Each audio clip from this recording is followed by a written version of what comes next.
There's a huge problem with intranets that I think they're trolling us. Yeah. I think the intranet company is trolling us. Yeah. Every time they see us go live, they decide to knock her down. Yeah. Knock her down a peg or two. The internet was like flying before we started. Yeah. And then as soon as we go live, no bueno. It just craters. And I have no idea why. Well, I've got us live right now on Facebook. Right now. Yeah? Yeah. So it looks to be good as of right now. Hopefully you guys stuck around and could join us live. Whoever did in our previous attempt. I know we had a few people watching at that point. Come on back. Come on back. Snarf Talk's ready to rock and roll, man. Maybe. No, I'm ready. I don't care if the internet's ready. I'm ready. Yeah. If this starts glitching out and we have to stop, then we're going to quit altogether. And it'll be audio, man. And it'll be audio only, just like it was last week. And I should bring that back up because we talked about it. Oh, Dirk's with us. I think it's working. Yeah, no, I think it's good. It might be working, Jerry. Yeah, just quit talking about it and let's keep going. Okay. It's bad juju if you talk about it too much. Last week. Yeah. It's been a while, actually, since we've had a couple live weeks. video. Couple weeks because we missed several weeks because of harvest stuff. Yeah. And then we were back last week or 2 weeks ago. We couldn't get the live stream working. Oh, Dirk Steele has shared our stream. Nice. Did you see the little video? Thank you. Oh, yeah, I did just see that. Yeah. That's super cool. That's neat. What was I saying? A few weeks ago, multiple weeks ago. We couldn't get the live stream to work, unfortunately, and so we recorded audio only. Yeah. So I've had several people ask me, they're like, well, what's the deal? Why? I only watch it on Facebook. How do I watch this podcast? And I'm like, you can listen to the podcast. Because it's a podcast. It's a podcast. Apple, if you have an Apple phone, there's a little purple app called the Podcast app. It's just called Podcasts. Yeah. I don't know why they changed that. Search for Snarf Talk Podcast or Spotify or Stitcher, anywhere, Google Home, Alexa, Amazon anything. Music. Amazon. I mean, literally any podcast platform that you can download, you will find Snarf Talk on. I can assure you, I've made sure that we are widely available across all platforms. The only reason I bring that up is because if you only listen on Facebook and you missed guess what? You can also Google it. You can Google Snarf Talk. It's going to be the first thing that comes up. You can listen to it straight from our website. Anyway, my point is, don't miss that podcast, number 142, because 142. Many people reached out to me and said it was our best podcast or one of our best podcasts that we've done in a long time, and it was really funny and hilarious. Yeah. And a lot of people have told me that. I don't really remember the specifics of why it was so funny. I haven't listened to it back. I don't either. I just don't physically remember. That's the issue. Vic's Chris. with us. He says buy Bitcoin. Embarrasses me. It just embarrasses me. Got a beautiful little new baby Vic girl. has a new baby girl. We talked about. I do remember talking about this. We last talked episode. about it on the podcast last episode. Well, we didn't talk about his baby. We just said congratulations. We talked about her name though. Yeah. And you kept saying it in like a Mexican. Penelope. Yeah. Yes. Penelope. Penny. Craig says because Jerry was white girl wasted. Yes, Craig. I was. You texted me about that, and I said I don't want to hear anything about it because it's embarrassing. Yes. Penelope. Penelope. And I kept arguing with you because I don't feel like they say it that way. No. Nobody says it that way. Penelope Cruz. That's what they say. No, they don't. In Penelope? in España. Are you sure? Yeah, I'm 100% sure. I don't think that's no, but it is Penny. And if you didn't listen, Vic, to the podcast last week, we were both commenting how much we love that. Yes. Name, so absolutely love the name. Congratulations on the new baby girl. David said you guys really jumped the goat last week. Or humped the goat. That makes more sense. Yeah, we did. That's an inside joke from the podcast. It is an inside joke. Hump the goat. Okay. You said that, right, Jerry? I think I did, yeah. I don't know. I don't know. It feels so good to be live, Jerry, to have the interaction with the crowd. I know. We haven't had it in so long, and this is what makes my insides tingle. It's fuel for the fire. No, it just makes me tingle on the inside. It doesn't fuel anything. It just makes me feel, very good. That's the creepiest way you can say that ever. But it reminds me of I watched with Jet Spider-Man No Way Home. No Way Home, is that? No. No. The newest one? No. That Spider-Man hasn't been- Far From Home. Okay. Which I don't know, one of these Such a rain good days movie. over the weekend, and it just makes me laugh. That scene where his Aunt May says something about his Peter Tingle. Oh, yeah, Peter Tingle. Yeah. Vic says time for number 4, Harf. No, I don't think so. We're kicking it around. I don't know. David, we understand that was an alternative to Screwed the Pooch. We got it. No, Right. that's what you said in the podcast. I did? Yeah. Yeah, see, that's the issue, is that I don't remember Yeah. that. Had a little bit of a Jerry tingle. I had a lot of Jerry Tingle all over me. That was weird. All right. Okay. So we haven't done a live podcast, as you can tell, in like a month, probably. Yeah, it's been a while. It's so It really has been a while. We're a little out of practice, but you were thinking of Fly Away Home, David. He's never seen a Stop Spider-Man it. movie. Yeah, right? don't comment on Marvel stuff if you don't know what's going on. He gave us a great comment the other day that he has never watched any Marvel movie, Yeah, Harry Potter movie, no sci-fi. Star Wars movie. He's very against sci-fi stuff, and I don't know why. But there was other very popular things he'd never seen. Any The of Witcher. He didn't want to. He would not even consider watching The Witcher. He thought it was ridiculous. Completely inconsiderate. Game Jerry. of Thrones. Uhtred, son of Uhtred. No, Last Kingdom. we almost got him on the last. I don't think he's going to watch any of that. He needs to. I completely agree. I just he bring needs up to. the conversation because he asked us for recommendations of some shows to watch. I know, and then immediately said, "Well, I would never watch that." Any of the shows we said.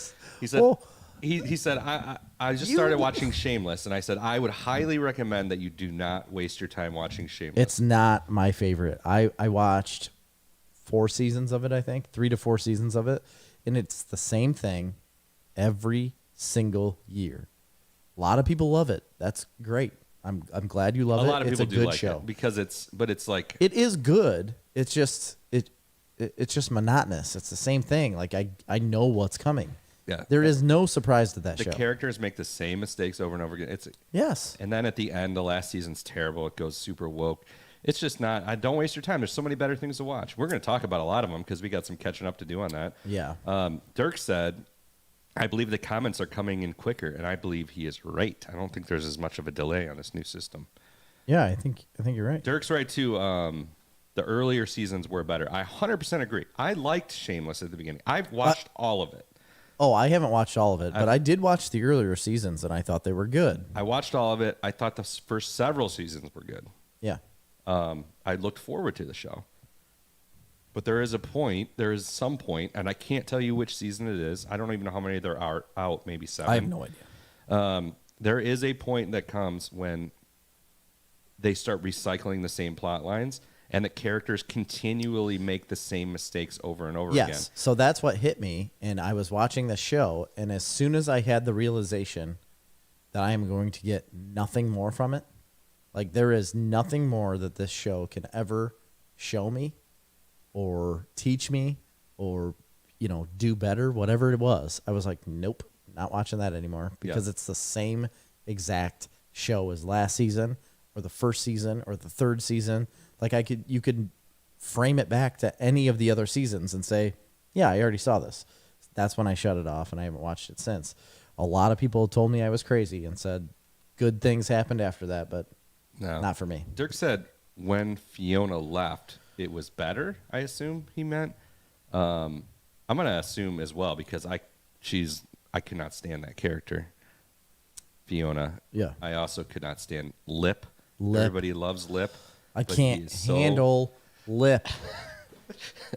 I can't handle the lip. I agree, man. No. So don't waste your time on Shameless. Trust me. Yeah, don't. If Don't, you don't, don't, refuse don't, to don't. watch any of the amazing shows I told you about, at least maybe The Last Kingdom. But anyway, our conversation was talking about like Sopranos. Maybe go watch Sopranos, watch The Witcher. As soon as we brought up The Witcher, it was like absolutely no fantasy will I ever watch. And I don't know why that is. And my wife is the same way when it comes to like books. Like fantasy type books, she will never read ever. She watches a lot of shows with me, but she'll never read a book like that because I was explaining to her I've recently started a book called Children of Time. A lot of people are saying it's the best like fiction like the best sci-fi. time-based story about children inside of it. No, it has absolutely nothing to do with children, really. A lot to do with time, but nothing about It's children. just 100% about clocks, basically. It's about a man in a clock store. No, it's very close to our idea of Earth 2. God damn it. Why does Hollywood have to keep stealing from us, Not Jerry? joking. I'm not joking. Earth 2, it has a lot to do with that. They literally send people off of the planet in these ships to go inhabit other places. Okay, that's not a truly original idea of ours, but No, but the basis is relatively the same, where we talk about like natural resources running out and the world's coming like to an absolute collapse, and then you send these people off, and it's not 100% the same, I but think there that's a are common theme in a lot there of are fiction. a lot of themes that are the same. Anyway, I was talking about this book, and she wanted no part of it. But if you have a TV show that's similar to that, like The Witcher, it's not, The Witcher isn't similar to that, but it's a sci-fi type show. She's all about it, and she'll watch it every day, but she just won't read a book. I just don't understand the mindset of never wanting to see it, though. right. Like, I like drama. I like comedy. You like dramedy? I like dramedies. Okay. I like romance. What about bromance? I love bromance. Like I Love You, Man? That's a great movie. It is a very good movie. But I like the whole gamut of genre. I believe it's pronounced gamete. Okay, well, however you want to say it. I love a lot of movies within all of those gametes, and It's going to drive people crazy that we're saying that. and I don't get where people can say absolutely not. I will never watch anything out of that genre. Yeah. I don't understand it. Like even horror, I'm not a huge horror fan. I'm not at all. I used to be. When I was younger, I used to go see horror movies. Anymore, I don't really want to spend the time of day. But every once in a while, it will creep into my viewing. Your lexicon. Yeah. Like what I watch, I will eventually like watch some of those things. I don't know why I don't know why people can just like literally write off an entire genre when you've never watched anything in it before. You know, I saw have you ever see on Facebook sometimes that pop up these videos that is like it's some weird, like it's from some other country, but it'll be like a video from a movie from the United States, but it's like a movie that you're never really 100% sure what it is. Yeah, and it probably it probably involves Nicolas Cage. there's like some comments, there's like, this is the best scene ever, and then it's this little clip of a movie. That happened to me this week, and I was looking at this movie, and I was watching this little clip, and I'm like, this movie looks super interesting, but it was a horror movie, right? Mm-hmm. And but I seen it was Justin Long was in it, so I'm like, I can figure out. Oh, what I movie like this him. is. I love Justin. It was Long. the movie Drag Me to Hell. I've heard of it. I've heard of it too, Yeah. but I've never seen it. But from watching those clips, I'm like, this looks a little bit interesting to me.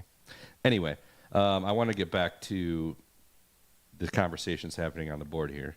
Okay. As Nolan said, Shameless was the best before Joan Cusack and Bill Murray's brother left. I don't remember Bill Murray's brother being... Which brother, by the way? Brian Doyle Murray? No, he wasn't in it. I don't know. I remember Joan Cusack in it. Yeah, Joan Cusack, I remember big time. David said Lip and Fiona are the best characters in the show. You just wait. Woo! Not right. Turk said it's the best book Jerry has had in his hands this week. In my hands, yes. What I'm reading, no. Okay. And I want to bring up what Vic just said, Jean-Claude Van Damme movies. Amazing. Absolutely, But Bloodsport. This has happened to me literally Freaking love yesterday, last Bloodsport. night. I was trying to find something to watch. I went to HBO. Wait, was he saying that as like I can't watch it, or why do people not watch this? I think he's just saying that they're the best. Oh, okay. Yeah, I agree. I was literally trying to make a TikTok last night at like 11 o'clock at night. Yeah. Because on like the suggestions on HBO Max, the first one that popped up in like the big circle, Oh, yeah. was Bloodsport. Love it. And I Love was that trying movie to make so a much. TikTok, and it was going to be like me scrolling through the thing, Yeah. And then it would stop on Bloodsport, and then it would zoom in and do the Taylor Swift song. Yeah. See me in hindsight. Open up. And it's 11 o'clock at night. Down. 11 o'clock at night, I'm doing this, and it's taking forever because I'm trying to run 2 things Yeah, at a time and clip. It's hard to do. Yeah, they're not easy to make, Yeah. TikTok videos. And so at like 15 minutes into this, I'm like, this is the most ridiculous thing ever. And I just shut my phone off. I'm not doing this. Yes. I've right had now. many of those videos where I've had, like, I start it and then try to work it together and stop, delete, start it over, start everything over, do it again. I spent, no joke, the one video of me with the grass, like where I got scissors in the grass. I can't imagine how long that took you. It took me so long to memorize How many what hours? I needed. It wasn't hours, but Bullshit. no, it wasn't hours, but it was in the morning. Like I had literally got the boys on the bus and I took Graham to daycare, and then I spent a solid portion of my morning memorizing what I needed to say to lip sync this thing. Okay, I got a question about this. Ridiculous. How do you get audio into the TikTok video that isn't? Because if you go to add sounds, it's always just songs. You How can do you get, search like, whatever you want. I can't ever find any spoken word audio. Oh, you can't? I don't know how you find it. It's always songs. So the way I found mine is because I was watching a video And and I you just- heard the audio and I clicked on it. Gotcha. I didn't search for that one, and that's the only one I've ever done. Okay.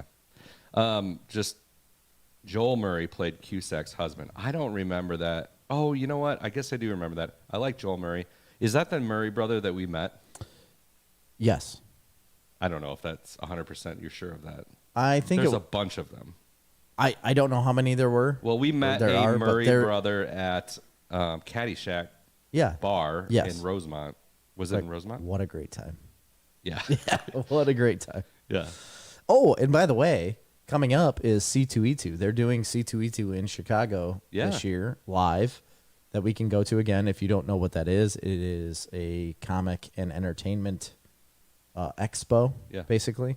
A lot of famous comic book writers and entertainment people go. Chicago Comic Entertainment Expo, C2E2. E2. Yeah, nice. I'm glad you pointed that out. We're going again. The last time we ever went anywhere was to C2E2 in March of Like 2020, or end of February of 2020, right when shut down. And it was March. It was the first, it was the beginning of March. yeah, it was right when COVID was ramping up. But nobody was wearing masks yet. Or Nope, anything like nobody was wearing masks. Nothing was shut down. We went to that big expo. We came home, and then we're like, maybe we shouldn't have went there. Like, you think that was an issue? Nah, it wasn't. I an don't issue. think we ever thought that. And it wasn't a big issue. Anyway, they opened it back up this year finally, and we get to go, and we applied for press passes. Yeah, we got invited to be We're press, bud. We're going there as press. We can interview people. We could go to. I think we get like lot of special things. interviews set up with like celebrities that are, if we want them. Yeah. Like yeah, we get set them special up. time and hours that we can set up with those people. They have like press, and like maybe 2 hours of press in the morning, and then they just go down the line, and we can video and do whatever we want with Correct. it. And we are going to do that, and we are also going to go I to. hope William Shatner's there. I want to ask him about space. That was part of my news. Oh, we'll get there. Okay. Yeah, but I think this is a big deal. I applied for these press passes that in 2020, and we got shot down. This year, they're like, oh, yeah. They've Snarf? heard about us a little They're like, bit. yeah, Snarf's going to be here this year as press because they deserve it. Now, last time we got invited at the con to participate in a booth, a podcast booth. Yeah, It was a big corner booth that we would be able to share with other podcasters and do live podcasts Yes. from the show and interviews with celebrities from the show. Yeah. We haven't reached out yet to find out if that's We still should a do standing that. offer. We should do I that. don't know if I want to do it, but you don't think that would be fun during It the day? would if we be could get people involved and to be able to do a live podcast there yeah, I mean, it would be Even one it would on be one day. nerve-wracking for sure, but it would be fun. for you. I'm a professional, so I don't No, get it would be nervous. fun. I would do it. Would No, you? I would. I would. I mean, of course I would. If we had the opportunity. If you don't want to, I'll do it by myself. I mean, just you just gotta say it. No, that's not going to work. Come on. I'm going to tell you that right now. If you want to stand off to the side and let Jerry run the show, I can do that. It's not You're the big kind of deal. guy that likes to fold up half the ping pong table and play with himself. Yes, Yeah, that's sad. absolutely. And Sad. then tell everybody how I beat the shit out of who I was playing with. Let's play this asshole in ping pong. Yeah, he sucked. Guy sucked. I'm so good at ping pong. I really. Anyway, real quick. Oh wait, David says in the comments on Facebook. By the way, I had Panda Express yesterday, and it was awesome. Is it open in Morris? That's what I was going to ask. Is it open in Morris? Because I would like to go there. I know I've told you it's trash food, but I would also like to eat there. It's trash food, and the panda's a trash animal. It's basically a trash raccoon. Well, no, isn't the raccoon a trash panda? Oh, yeah. Well, whatever. Yeah. So the panda is like here, and the trash panda is the raccoon here. Yeah. It's the garbage of the bear world. So you're saying like Panda Express trash is actually bear. saying Trash Panda Express. So it's a raccoon express. Yeah, it's probably raccoon meat. I wouldn't doubt it. I wouldn't doubt it. I have had beaver once, and it was not good. Oh, Tim said I live close to it. Hey, Tim. From what I know, it's not open, but I could be wrong. So, I don't know. Every time I drive by, it looks like there's a big blue dumpster outside, and there's always a truck there working on something. I think they're working on something. So every time I went by, I thought it was closed. Speaking of working on stuff, you see all the construction going on over here? No, I didn't. It was too dark. I'll have no power all day tomorrow. Really? ComEd is put a new pole and a new underground service. Wow. All the way Why? to my transformer. Did it fry? It did. It blew last week. Again, it has been doing this a lot Blowing up? for like years. It just keeps blowing up. The wire is from like the 1950s. Oh, is that old? It's pretty old. Yeah. And finally, somebody convinced the guy that kept coming out, and I think he's like one of the managers, convinced somebody to just replace it, which is awesome. Yeah, absolutely. And so anyway, it blew on the whole night of the incident in Mazan, Yes. which we can talk about later. The incident. The incident. That night, it blew. So amidst all that chaos, because we live right outside where all of this was going on, so Yep. there was a lot of not necessarily. I didn't really care, but Marley was worried about Sure. it, and there was just a lot going on. Yeah. And right in the middle of that, I get a call from. Well, I noticed the internet had gone down. Yes, mine did as well. So I think to myself, and the farm here. where Marley we texted record- me and she's like, "Do you have internet?" I said, "Nope, just went out." The farm where we record here is the like central hub of a lot of people's internet in Yes. the area. They broadcast off our Grain Lake. I was pissed. So the internet goes down, and the first thing I thought is, oh my gosh, the police must have shut down all the internet services Maybe. because like so the guy wouldn't communicate. It was Right. a manhunt, you know. Yeah. And then I'm like, wait, a That minute. makes sense though. No, because I'm like, But he not has a for yours. phone, you know what I mean? I don't know. Yeah. Not for your internet though. So anyway, my neighbor calls me. He said he saw a huge flash of light from near my grain bins, and all the power went off. So That's bad. I drive over there, and I just smell like burning. Mm-hmm. I'm like, that's not good. Burning flesh. Burning corn stalks, I think. Oh, okay. That's not good either. So anyway, they come out. They fixed it in the middle of the night. They dug it up. That Fixed it. comment will come out It's great. anytime. So the next day, the power blows again. So I call him up. The guy comes out. I go, you just fixed it. He goes, probably nicked a wire or something. You know, what are you going to do? Calls the digging crew back out. They come back out again. And I walk out there. I'm like, what's going on? Is it broke again? They go, nope, there's a dead raccoon at the bottom of the pole. No way. Climbed up there, shorted the line, and killed itself. Holy cow, that's bad luck. Yeah. And then they still replaced the whole line because of it? Yeah. It had already been ordered. Oh, that's good. Yeah. Wow. What I'm going to tell you about my weekend, real quick, is something that I've never experienced before in my life. Oh, Ever. awesome. And that's called playoff baseball. Oh, you went to a game. I went to both of them. So I'm a Chicago White Sox fan, and they were in the playoffs. They ended up losing in the first round of the playoffs to the Houston Astros. But the first 2 games were in Houston. The next 2 games were in Chicago. Saturday night, Grady asked me, he's like, my oldest son, he said, I want to go to the White Sox game. I said, no. I said, it's a playoff game and it's tomorrow. I said, there's absolutely no possible way we would be able to get tickets that are less than $400 at this point. You know, right, like but I mean, it's the White Sox. So. It's not going to happen.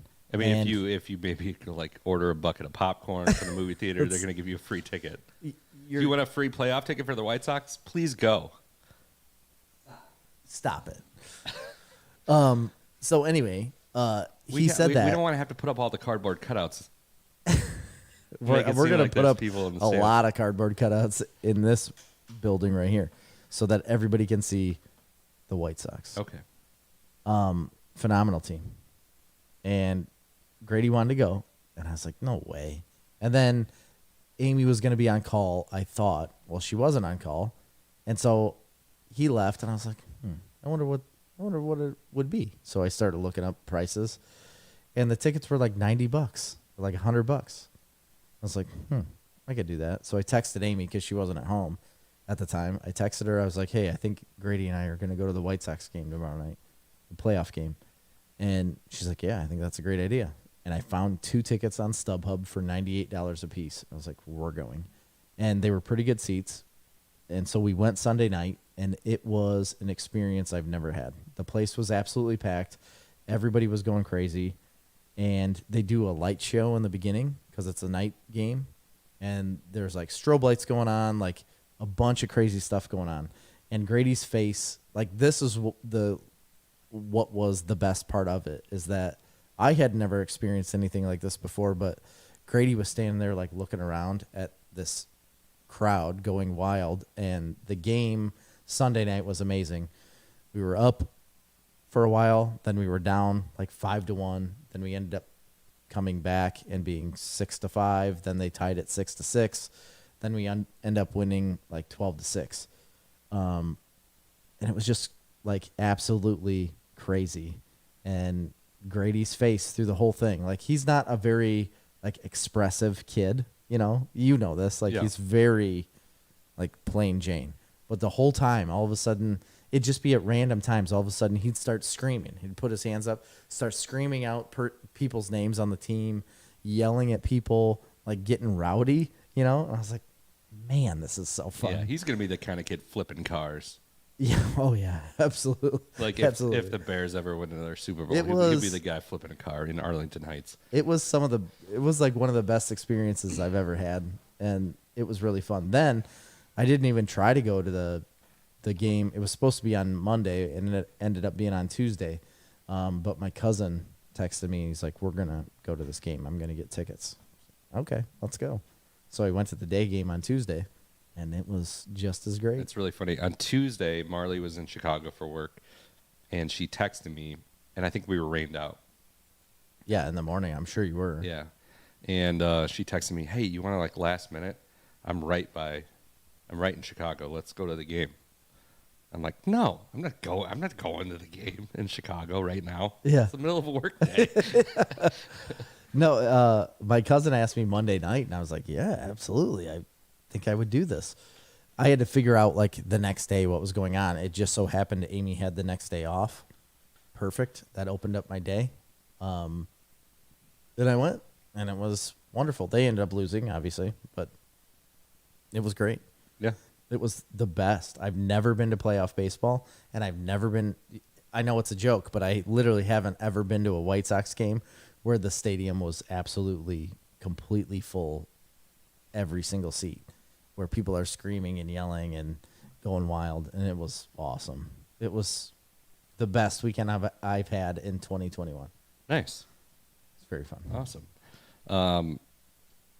Catching up on some of these comments. David said, ComEd will even come out if you hit a wire with a mini excavator.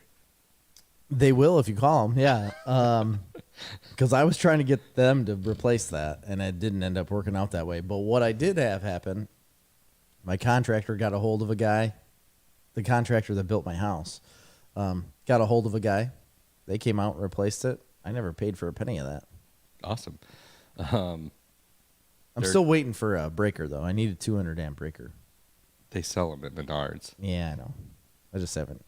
The electrician that replaced it said, "Yeah, I'll order you one. I'll have it here within a couple weeks." I was like, "Oh, all right." I kind of forgot about it. I still haven't received that breaker, so Whatever. I need to go get one. Anyway, Dirk said suicidal trash panda to the raccoon that climbed. Absolutely. David said, I saw that Jewel was giving away free White Sox playoff tickets with a vaccination. Ooh. No wonder a lot of people didn't go. No, I don't think that's the case. They give you 10% off your groceries, though. They do? Yeah, that's why I got vaccinated there.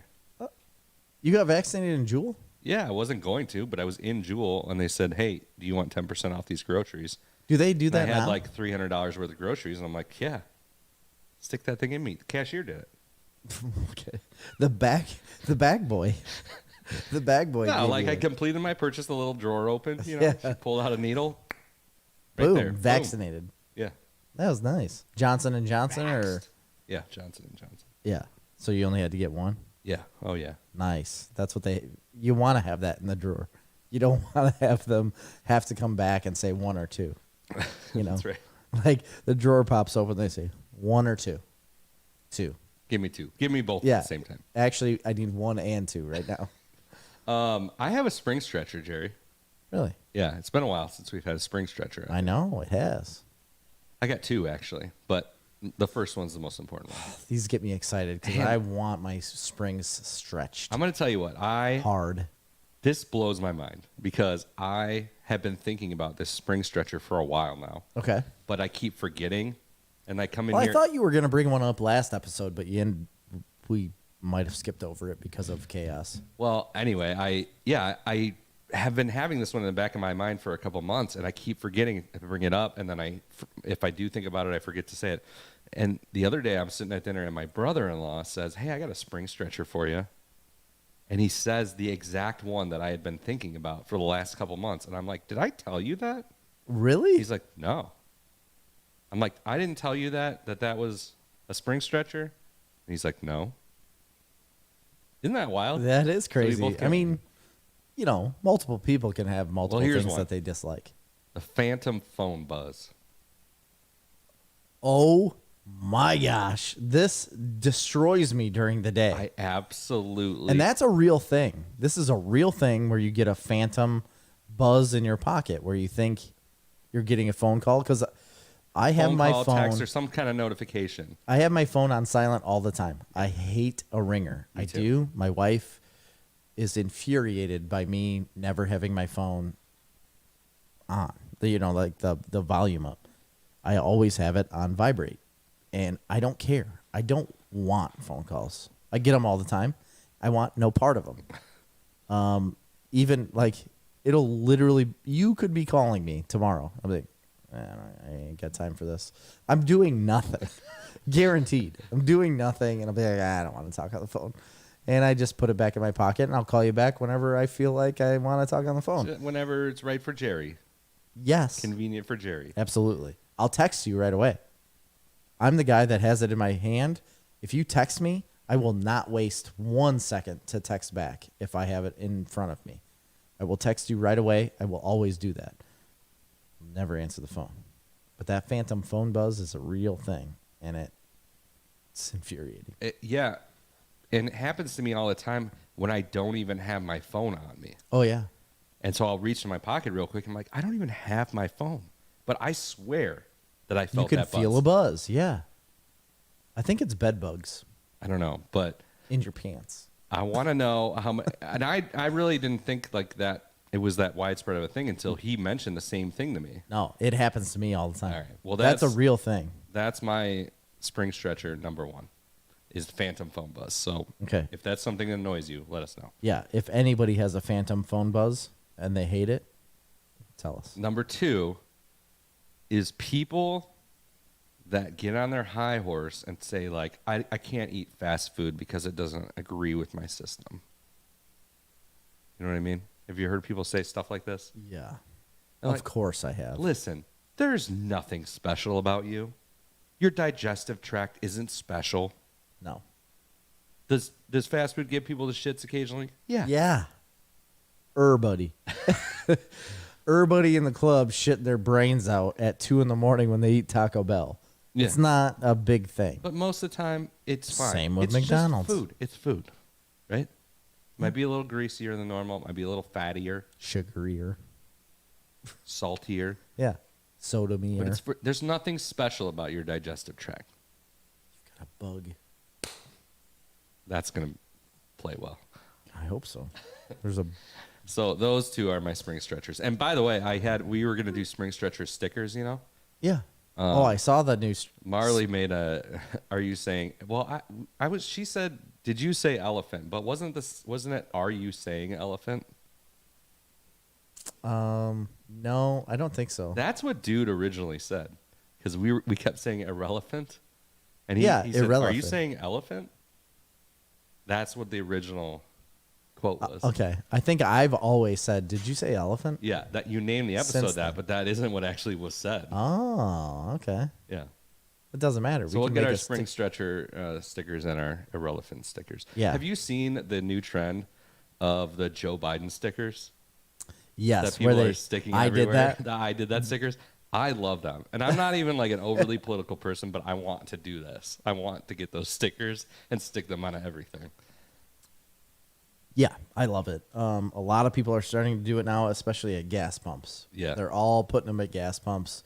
I haven't seen With one in the him- wild yet, though. I haven't either. Nope. Dirk said, yep, phantom phone buzz sends me into the Macarena, searching all my pockets. That's a wonderful example because Man, that the is Macarena what it does. Was a wild, wild trend, wasn't it?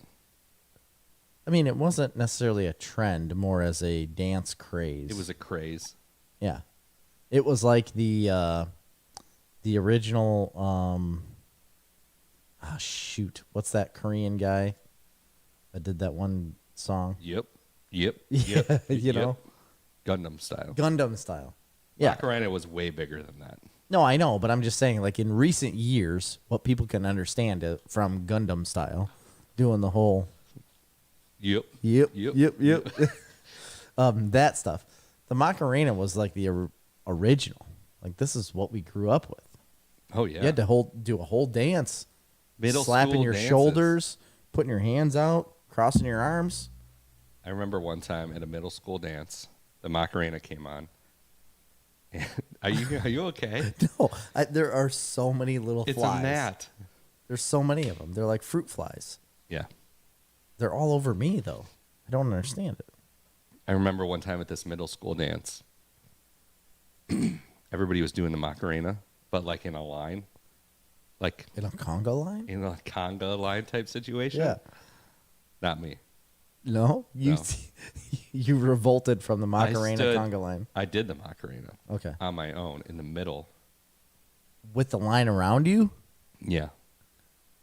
Wow.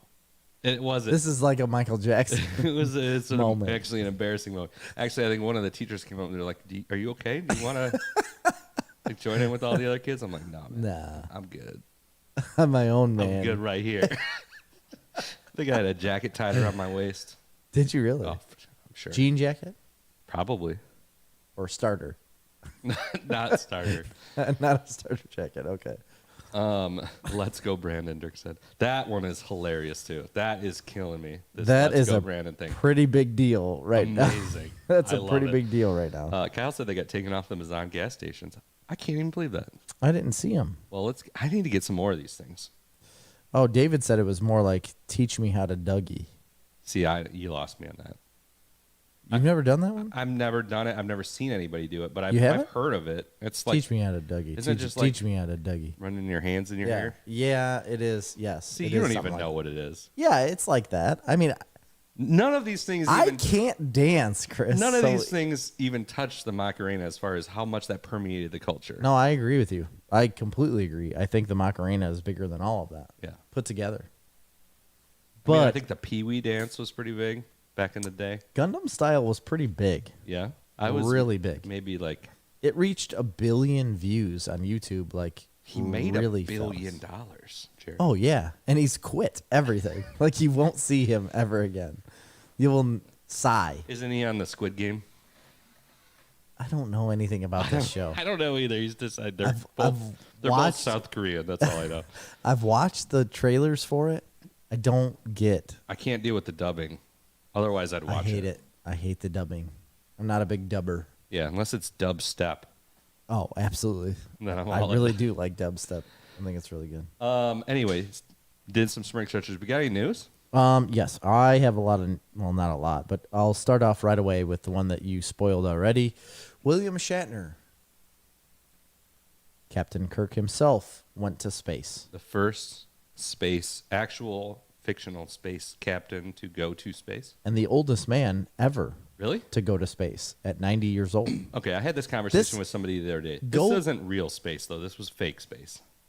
No, you're in orbit. No orbit. There is no orbit on the Blue Origin Jeff Bezos flight Are you sure? or the Richard Branson Virgin Galactic flight. But I thought that the Bezos one went way above where Richard Branson. Not way Went. above. It went a little further above. Both of them, it went about 60 miles They're- into the. But they're not SpaceX type launches. They go up. They have zero gravity for a couple minutes. They go down. Yeah. But they're not in orbit. They don't actually. I It's mean, still it is, space. It's considered. You're out of space. our atmosphere. No, it's still within the atmosphere. It's just way on the edge of it. Either way, I don't care. I'm not going to nitpick. But I will nitpick because Elon's, the SpaceX flight Well, I that's know. going to go up, they're going to send regular people for 3 days in orbit. That is completely above and beyond. They already did that. No, they have not. Somebody did it for 3 days. Maybe astronauts, but they're sending regular people. No, regular people have been in orbit for over 3 days already.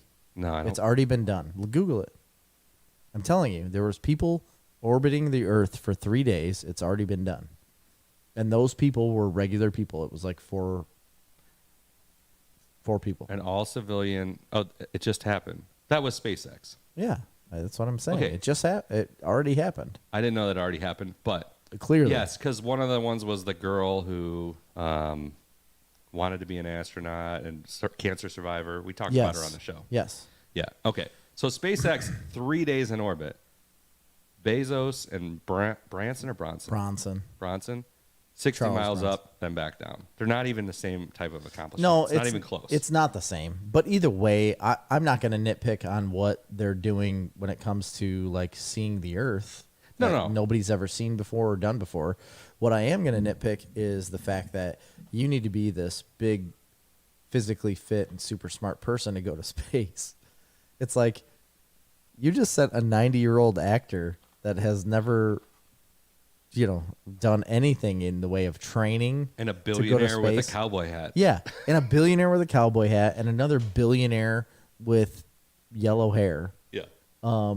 up into close to our orbit. Okay, maybe they're still in the atmosphere, but either way, these are things that normal people have never done. Right. And you're sending just random people. And NASA is completely against it. They've put out and argued with all of these companies and said, absolutely not. You can't send these people to space without the proper training. And they're like, yeah, we'll give it. Like, They we're si- our own thing. They signed a waiver, dude. We'll get it. We're good. Don't worry about it. Yeah. You see the waiver? Yeah. Like, we'll train them up, bud. We got to Like, release. don't worry about it. And so They're like, SpaceX computers are controlling this shit. Nothing ever happens to computers. SpaceX had them go through a small training program, and they made sure that they were all physically fit and like healthy enough to go up into orbit. So they did the most extensive work. But the other two companies, between Amazon and Virgin Galactic, great that's name. what I'm going to call it. That is what it is. It's Virgin Galactic. Is it really? Yeah. Oh, maybe that's where I got it from then. Anyway, between those two, Yeah, the Blue truth.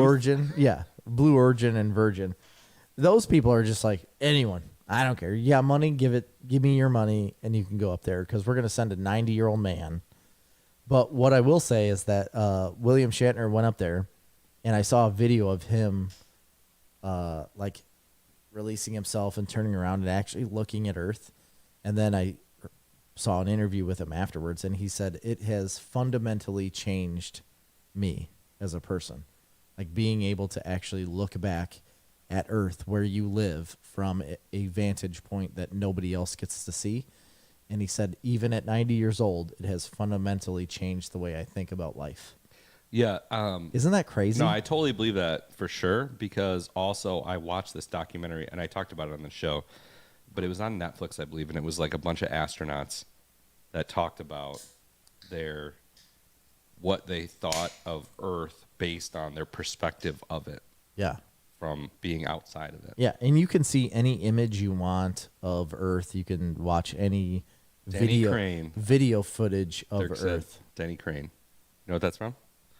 I do know it. Boston Legal, one of my favorite shows of all time. Absolutely. I did not realize he was that old. He's old. At all. But if you look at him, you would not say looks good. 90-year-old man. No.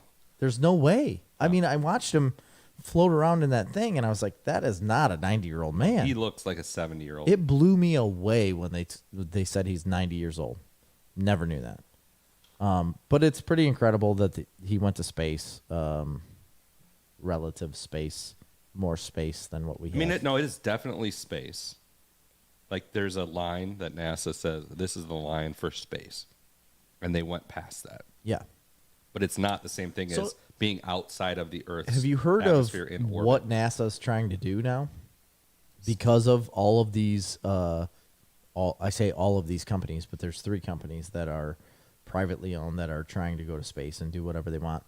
NASA is trying to control space now and say you have to have, they're trying to get it like, I don't know. I don't even know who they talk to get this done. I guess it's, but how does the United States doesn't control space? Nobody controls space. But what they're trying to do is control space to say you can't come up in our orbits without our consent. And they're trying to stop SpaceX specifically because they're the ones that are doing it. And they're specifically trying to stop SpaceX from being able to launch anything and put anything in orbit that is in the same orbit of their satellites or space stations or whatever. And as of right now, SpaceX is just like, no, you can't do that. Doesn't SpaceX have like 8,000 satellites for this internet system? Yes, and that's why they're trying to stop it. That's the whole reason they're trying to stop it, is because they're going to put so many things up in orbit. I'm going to tell you what, that internet, which there's a guy in Mazan that has. Yes, right next to Nate. Yeah, we talked about it. Mm-hmm. That's what everything's going to be. It's going to revolutionize the entire world. Yeah. It really is. I remember years ago, Facebook, Mark Zuckerberg at Facebook, they were spending a bunch of money, and they were going to build these gigantic drones that flew in the ionosphere. Yes, I heard of this. But so it's still way up there. Yeah, the ionosphere's up there. It's way above the oonosphere. But they had these wingspans. They had like 40-foot wingspans, or bigger than that even. And they were unpowered. They were solar powered. But there's like very little gravity up there. Mm-hmm. And just the way the air currents are, they could just fly around forever at slow speeds. But they were way closer than satellites would be. So they would bounce internet a lot faster. Yeah. I don't know whatever happened to that. Ping. Is that the ping? That's not the ping, no. What's a ping rate? What is that? A ping is, so if there's a server somewhere in the world. Okay. And you're trying to access that server, is how long does it take for your information to get there and back? That's your ping. Okay. So that's not the rate of data transfer or that's information. The rate of data transfer between a server and your computer. So, but how does that dictate megabyte speed, like upload or download? It doesn't necessarily have. Well, I mean, if you had a faster internet speed, you'd have a faster ping to different. No, I don't know. Yeah, you have no idea. I could tell. All right, I got more news. Yeah, so Adam said he sacrificed too many red shirts to gain immortality. Oh, Dirk said Space Force. That's a good show, man. Oh, Space Force is a good show. I thought it was going to be bad the first couple episodes because it was very left-leaning, but it was good. It was, yeah. Okay, so next little bit of news is just basically more of an announcement than news. But Dune comes out next Friday, or October 22nd. Dune is being released. They actually have showings Thursday the 21st in Joliet. They have one. They have one at 6 p.m. If it rains, I will go to that with you. That's what I want to do. But if it doesn't rain, you have to wait. I'm going without you, and I'm not going to tell you, and I'm going to go again with you and act surprised. You can't do that. I'm going to go 2 times before you. You have to wait until I'm done with harvest or we get a rain day. But you're killing me. You're killing me as a human being. That's what we're going to do. You're murdering me. I am so excited for this. We're bringing back the Snarf movie. I know. The Snarf movie we went. The last time we ever went was the last... maybe Endgame? No, The Last Jedi. I don't know. Yeah, maybe. It would have been. Well, we saw Endgame, too. Didn't that come before The Last Jedi? No.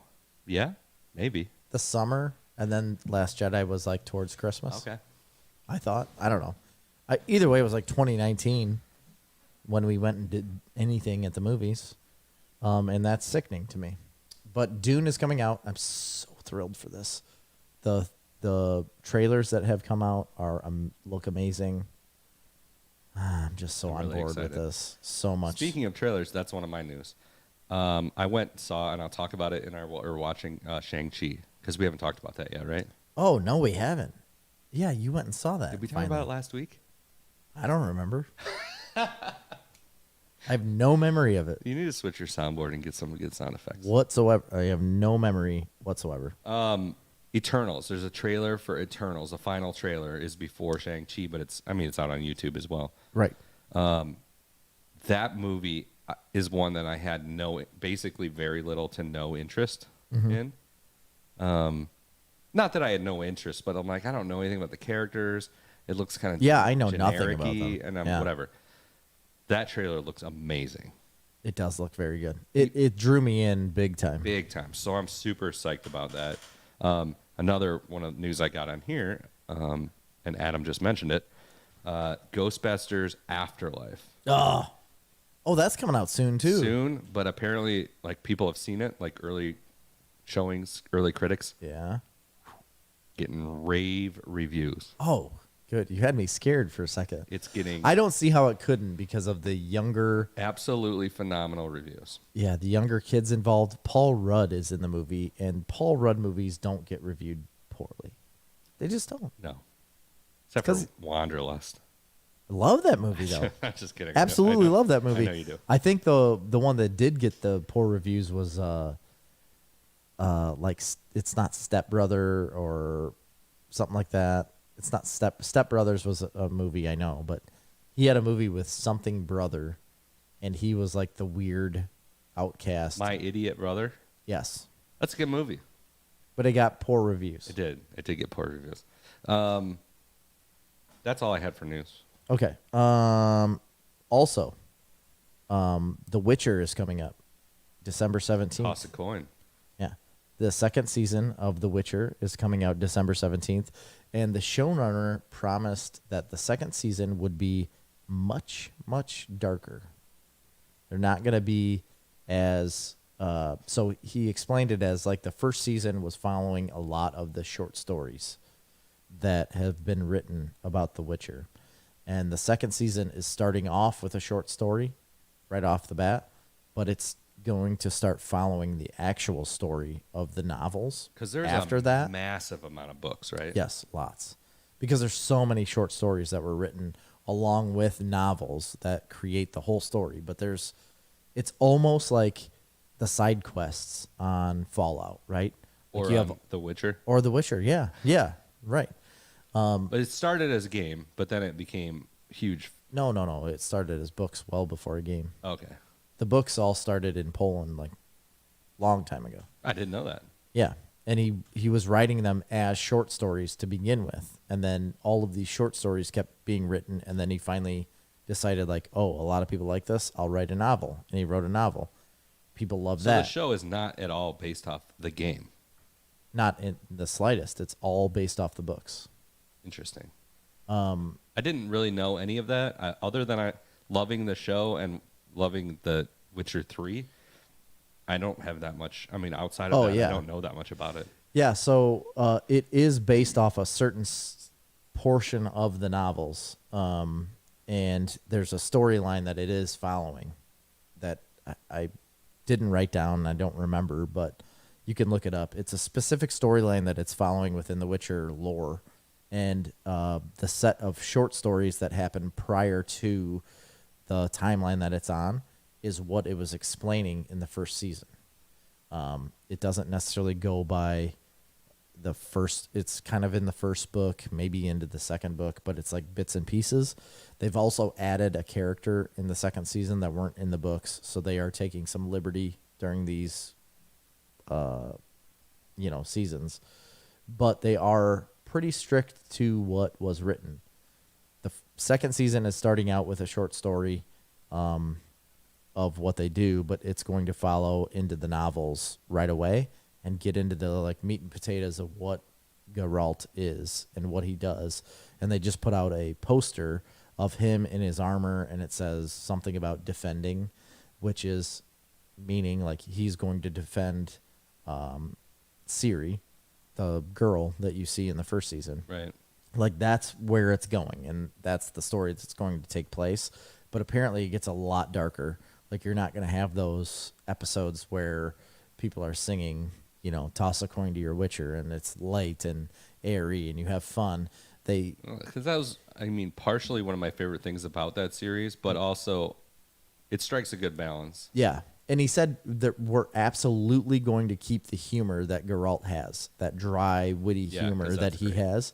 It's absolutely going to be the tone throughout the series as a whole, but each episode is going to be darker than what it was in the first episode because that's how the story goes. Yeah. Well, I'm excited. If you haven't caught up good. on The Witcher, definitely do it. It's one of the best shows that's come out in a long time.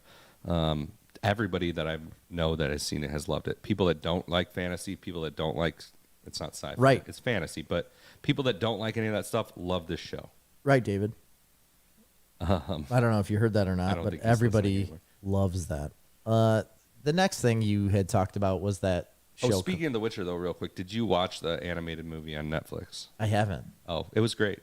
Oh, you watched it? Yeah. What's it called? Something Wolf? Yeah, something like that. Wolf of Man? I don't know. Of Wolf and Man? I don't know. I don't think it's Of Wolf and Man. Oh, that's a Metallica song. That's the only reason why I said that. I think it does have something to do with a wolf, though, right? It says something about a wolf. Nightmare of the Wolf. Told you. Yep, you got it. You nailed it right I on nailed the head. it right away. Okay. Another show you talked about on Netflix is called Squid Game. Yes. I don't know. Is this news or what you're watching? This is news. Okay. I don't know anything about this show. I besides the trailer that I watched, and I know they play a game and they're trying to win money. They're like children's games. But I don't know. A lot of people love it. I know quite a bit because I heard Mark Bernardin's review of it. I didn't hear it. And it wasn't super spoilery. I just have a hard time. And Dubbed. Kevin Smith hadn't seen it, and he had said, I think I'm going to prefer, I'll watch it subtitles. I guess you could do either or. You can do dubbed or subtitles? Yeah. Oh, I would rather do subtitles too, I Absolutely. think. But the look of the show, it looks pretty visual, so It that does. could be complicated.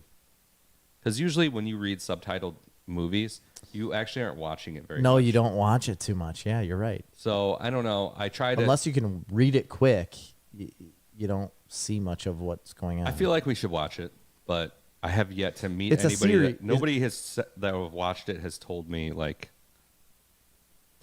get great. after but it. it is blowing up. I mean, it's blowing up, and but that's you know what my else news blew is. up was Bird Box, and that was the worst movie I've ever seen. Yeah, well, it's not blowing up like Squid Game is because Squid Game has surpassed Bridgerton as the largest series launch ever, and has surpassed 100 million views in the first 28 days, which was faster than what Bridgerton did, which blew me away that Bridgerton got even close to that. I was under the impression that The Witcher was the biggest show they ever had. No, Bridgerton. It was. Okay. Witcher was when it came out, but then Bridgerton came out after that. Beat that. And it beat it. And Squid Game has beaten that. Yes. Adam said you have to be into Eli Roth type gore. I don't know what that means. I don't mind. I'm not into Eli Roth. I think he did like Hostel and some of those other movies. I saw Hostel. I don't mind gore. It doesn't bother me. I don't like horror at all. It doesn't look super horror-like, though. I don't mind. Wait, is he talking about? He's talking about Squid Game being gory? Yeah, I think it is. I think. I didn't know that. Oh, yeah. Oh, so they like kill contestants as you go? You know nothing, do you? I don't. I only saw the trailer that was on Netflix. They and I had kill somebody in the trailer. No. Yeah, the whole thing is they're playing that game. What's the game where you run and then you have to stop? I don't Like know. I really didn't. Red Rover or something. Red Rover, send No, Chris it's not that. right It's over. not- there's a game, a children's game where you run and then if they turn around, you have to stop. Red light, green light? Yeah, red light, green light. So that's what they're playing. They're all children's games, but their people are playing them for this big money, but they don't know that they're You will be deadly murdered. consequences. So if like they turn around, Okay. I hope this I'm not spoiling it, but if they turn around like you're supposed to stop, and if you don't stop right away, Yeah. there's guns that come out and just obliterate you. That's the whole point of the show. Maybe not. Now I want to watch it. I didn't know that. Yeah, I it knew turns out nothing red light, about green it. I really didn't. Yeah. No, I want to see it. I just the dub. I cannot stand things that are dubbed. I know. I hate it. Do they dub the gunfire? Where it's like, dat, dat, dat, dat, dat, dat. Pop, pop, pop, pop, pop. I don't think so. Boom, boom, boom, boom. There's like some Italian guys like pop, Yeah. pop. Poppity pop. Give me some pizza over here. Bippity bop. Gooberly gop. Give me the gabagoo over here. Capagol. Oh gosh. Let's see. Bring it up. Okay. Yeah, that was the Squid Game last. This is my last little bit of news right here. Okay, you ready for it? Yeah, where are we at on time? I don't know. I haven't even looked at that. We are right at an hour. Okay. Hour and 2 minutes. Perfect. Last little bit of news I have is that David Arquette, you know that guy? Oh, I know him. He used to be married to Courtney Cox Arquette. He did. And he's kind of a goofy guy. I liked him in Eight-Legged Freaks. He was an He was in eight-legged freak. Scream. He's also in Scream. He's coming also back a in Scream. professional wrestler. He was in was it the WWE or the other one? WCW. WCW Yeah. Raw. Yeah, he was raw. he was also he was in Scream, and he's making another like comeback in Scream coming up. It's a new one. Yeah, new one. That's not what my news is about, but that's the talk. He bought a franchise that you will never believe in your life. I'm telling you right now, you'll never guess it. I will never get. Can you give me a hint? There's Give me a hint, because I want to guess it now. Now you've made the challenge, but I can't just come from nowhere. Like what type of franchise? Sports? a huge kids show. Kids show franchise. Franchise? It used to be, and it fizzled out into nothingness. And he bought it. It was across the country, but it was based in Chicago. Started in Chicago. Bozo? Yes. He bought Bozo? How did you guess Bozo? Well, you said kids show in Chicago. Come on, everybody knows it's Bozo. Holy smokes. WGN, man. He bought Bozo, and he bought 100% of the rights. He's going to recreate the show. Well, you know what? That was a phenomenal show. I don't understand why they ever stopped it. That's when we were kids. That's Because all we he talked died. about was the Bozo. Because show. he died, and they put a new guy in the they did. suit, and then it didn't do as well. I know. I love Bozo, Bozo Cookie. so much. What was the? Oh yeah. The wizard dude. The wizard guy. Gosh, I don't remember his name, but I Yeah. loved that guy. That was my favorite part. I know, mine too. And that was the Bozo buckets. Well, absolutely. People we know have been on Bozo. Absolutely, buckets. yeah. A lot of Pretty people. sure you guys have 6 times. Never been. Never saw Bozo. This baffles me that Chris Harford doesn't have a story about being on Bozo. No. I just feel like he would have been like, yeah, Becky was on Bozo I twice. could completely be wrong. Mandy here, was out there. but I believe earlier Tim Wilkinson was listening to the podcast. I think he was on Bozo, the Bozo show. Was he? I think so, but I can't remember. Can't be sure of that. Anyway, yeah, he bought it. He plans on creating a museum in Chicago of all memorabilia. Good luck. I don't know. At one time, there was $1 billion that were going to be given to the city of Chicago to build a Star Wars George Lucas museum. Yeah. And they screwed it up. Yeah, they did. They had to do nothing. Besides give him the land. I mean, I think they were pretty willing to I mean, they gave him $1 billion to do it and said, this is the area we want to build this on. Can we do that? Which was just waste. Yeah. It's wasted land. Wasn't it like Midway? Or not Midway, No, but like, no. No, it wasn't Meigs Field. yeah, that's what I was thinking No, of. that's like around Northerly Meigs. Island now. No, it was further down where there's nothing. It's just waste and garbage. Yeah. And they were going to turn it into a gigantic campus with beautiful parks and free for the public to use. They were contributing to the museum, but they were also going to develop this whole park system along the lake that was going to be completely free to use to anybody. How stupid. How stupid. And we would have had a Star Wars museum I know. 40 minutes from us. Well, instead of Star Wars, we're going to have Bozo. We're going to have Bozo. We're going to have a Bozo museum, We're which gonna I have- think will be fun. I'll take my kids to it. He's going to start the show all over again, he said. And He's not going to be Bozo, though, right? He may be Bozo. He's going to be Bozo. They don't know. Nobody has confirmed any of that. I'm excited about But this. I can't wait for my kids to The watch speculation is that he wants to be Bozo. Bozo. Where do you put Bozo these days, though? Is it going to be on WGN? Is it going to be on... WTCW, Channel 11? I guarantee it's going to have to be... If he bought the rights, It he's would going be to more. stream it. Yeah, it would be more streamed. Netflix or something. But what he had said, like his quote was that he wants to build a Spider-Verse type family of Bozo, meaning that he has multiple Bozos I don't know if that's necessary. across the world. Across the world. That's what he said. I don't know if that's necessary, but... Well, there was 200 Bozos. What? Yeah, in the article I read, there was 200 different Bozos across the world. So it wasn't just In- that one show? It's all stem from Chicago, and then what they already had a network of Bozos that were in Mexico, Canada, England, across the world. And that's why he said, I want to do the same thing but bigger. I want to go full Bozo. He wants to go SpaceX Bozo. Can we name the episode Full Bozo? Full Bozo. Bezos Bozo. Yeah. Rick and Morty meet Bozo.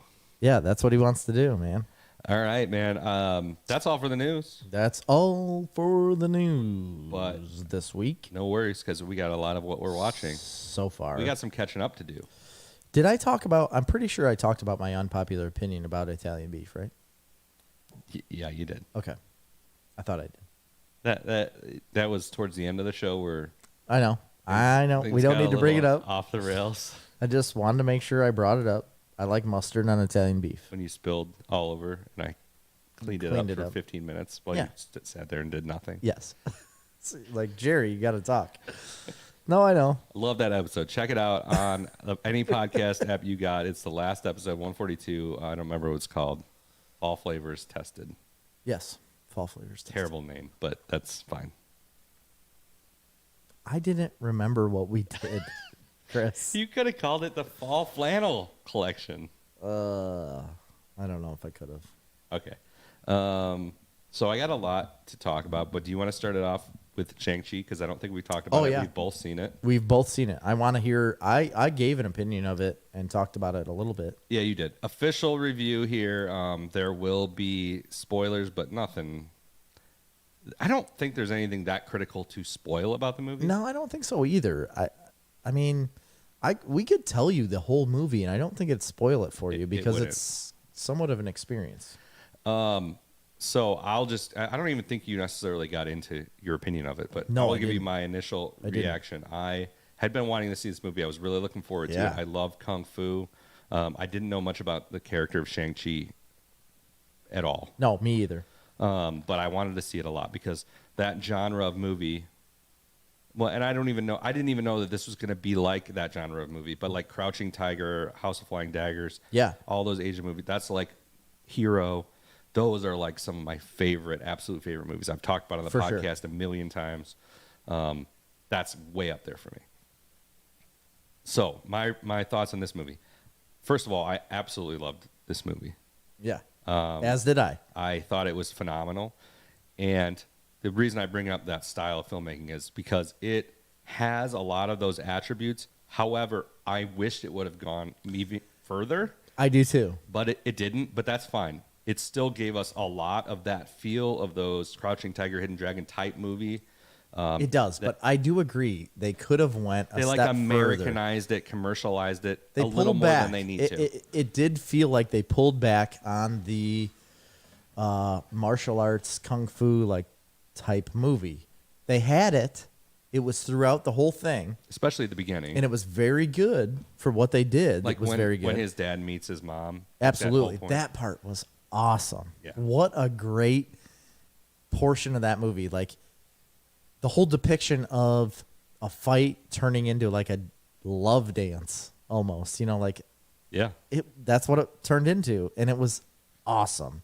And then you have it recreated a little bit later in a different way. yeah, It was like his mother coming out of him, yeah.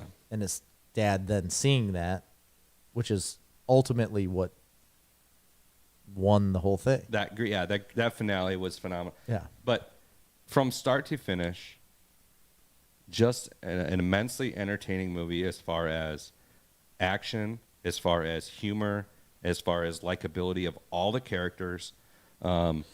It was also pretty compelling as to like Compelling as a wanting plot, to yes. know more. Absolutely. It wasn't where you could figure it out. You know what I mean? Like you could to a point, but you were also like, man, I need to know, like, what's he going to do here? What's she going to do here? What are they doing? There was multiple people that you were watching at the same time, and that's what I liked about it. Besides just the main character. Yeah, in my opinion, it did not feel anything like any other Marvel kind of classic cliche Marvel superhero movie that we've seen. It felt like an original movie that just happened to be in the Marvel universe. Although it definitely had elements of Marvel that you could feel. Oh, it felt like a Marvel movie, but done a less different so. way, a different, Which is what like, we've completely always different way. praised Marvel for doing with all their movies. Yes. Now, that being said, and I loved the main character. I really liked Aquafina. Was phenomenal. I really did too. I think it was her best thing I've seen her do. It scared me seeing her in the movie because I thought, oof, this is going to be like, you know, I liked her in Jumanji too, Yeah, but I thought it was going to be the same character. yeah, Like I thought she was going to do the same thing there as she did in every other movie she's ever done. She didn't. It was completely different, and I loved it. Now, all that being said, I liked this movie a lot, despite some what I thought were kind of glaring and obvious problems with Okay, it. let's see if we have the same, because I also have problems. Well, this plot is like full of MacGuffins, Yeah. which we've talked about before. And a MacGuffin is a plot device where basically the main character finds something that the only purpose of this item is to advance the storyline forward. Correct. It's like it's beyond luck. Mm-hmm. You know what I mean? It's Yeah, like it's just like perfectly placed there for perfectly you to do placed, what you and need to it do. doesn't make sense within the context of any reality or within the context of a story either, Sure. other than it being a device that's just there to move To the move the viewer story. from here to there in the story. Correct. And there's a lot of it. Now, it's not as glaring as Star Wars, the Rise of Skywalker. It's not. I think they covered it up a little bit better than that. But it's definitely there, and it's definitely not necessary when you've built such a cool and interesting world. And that's where it lacks the most, right? It's visually interesting, the style is interesting, the humor's great, but the story substance is a little thin. It's great when they're doing like the mythological Chinese stuff, right? Oh, I loved it. But it's like everything else that they have to do to bring the story from there here to there makes no sense. Like, so that's one thing that was a glaring problem to me. Two is like his father, and I guess as a spoiler, his father is like the enemy or the bad guy in this movie. Technically, it makes no sense, like literally no sense, because this is a spoiler. So in the beginning of the movie, he basically sends his army after his children. Right. With whether he says it or not, there's deathly consequences involved. Yes. I don't know about that. So then at one point when they get reunited, it's just like, oh yeah, I was just trying to bring us all together. Yeah, that wasn't even close to the case. He was clearly trying to seek out these people and get rid of them. And kill them. Yeah. And then they come back and it's like, I was just trying to get you. I knew that you would overtake them because obviously I trained because you. of your ability. But immediately the main characters are then like, oh, okay. Well, we get it then. We get it, Dad. Because there's a moment where they're I don't like, know if they had. absolutely. Because Did there's they? a moment. There's a moment when they're like, oh, he's not a bad guy. Like, okay, this makes sense. Maybe his story is true. And then they slowly kind of realize that it's bullshit. It is because he was overtaken by the demons on the other side of the wall. Yeah.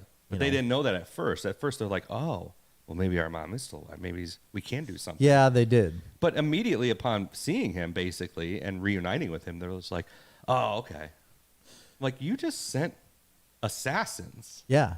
To literally kill you. They were hanging on scaffolding outside of buildings. So that was infuriating to me. Yeah. And then, like, obviously the MacGuffin I talked about, but the MacGuffin of that little creature that just amazingly they come across, that amazingly can lead them exactly to where they need to go. Yes, with no face.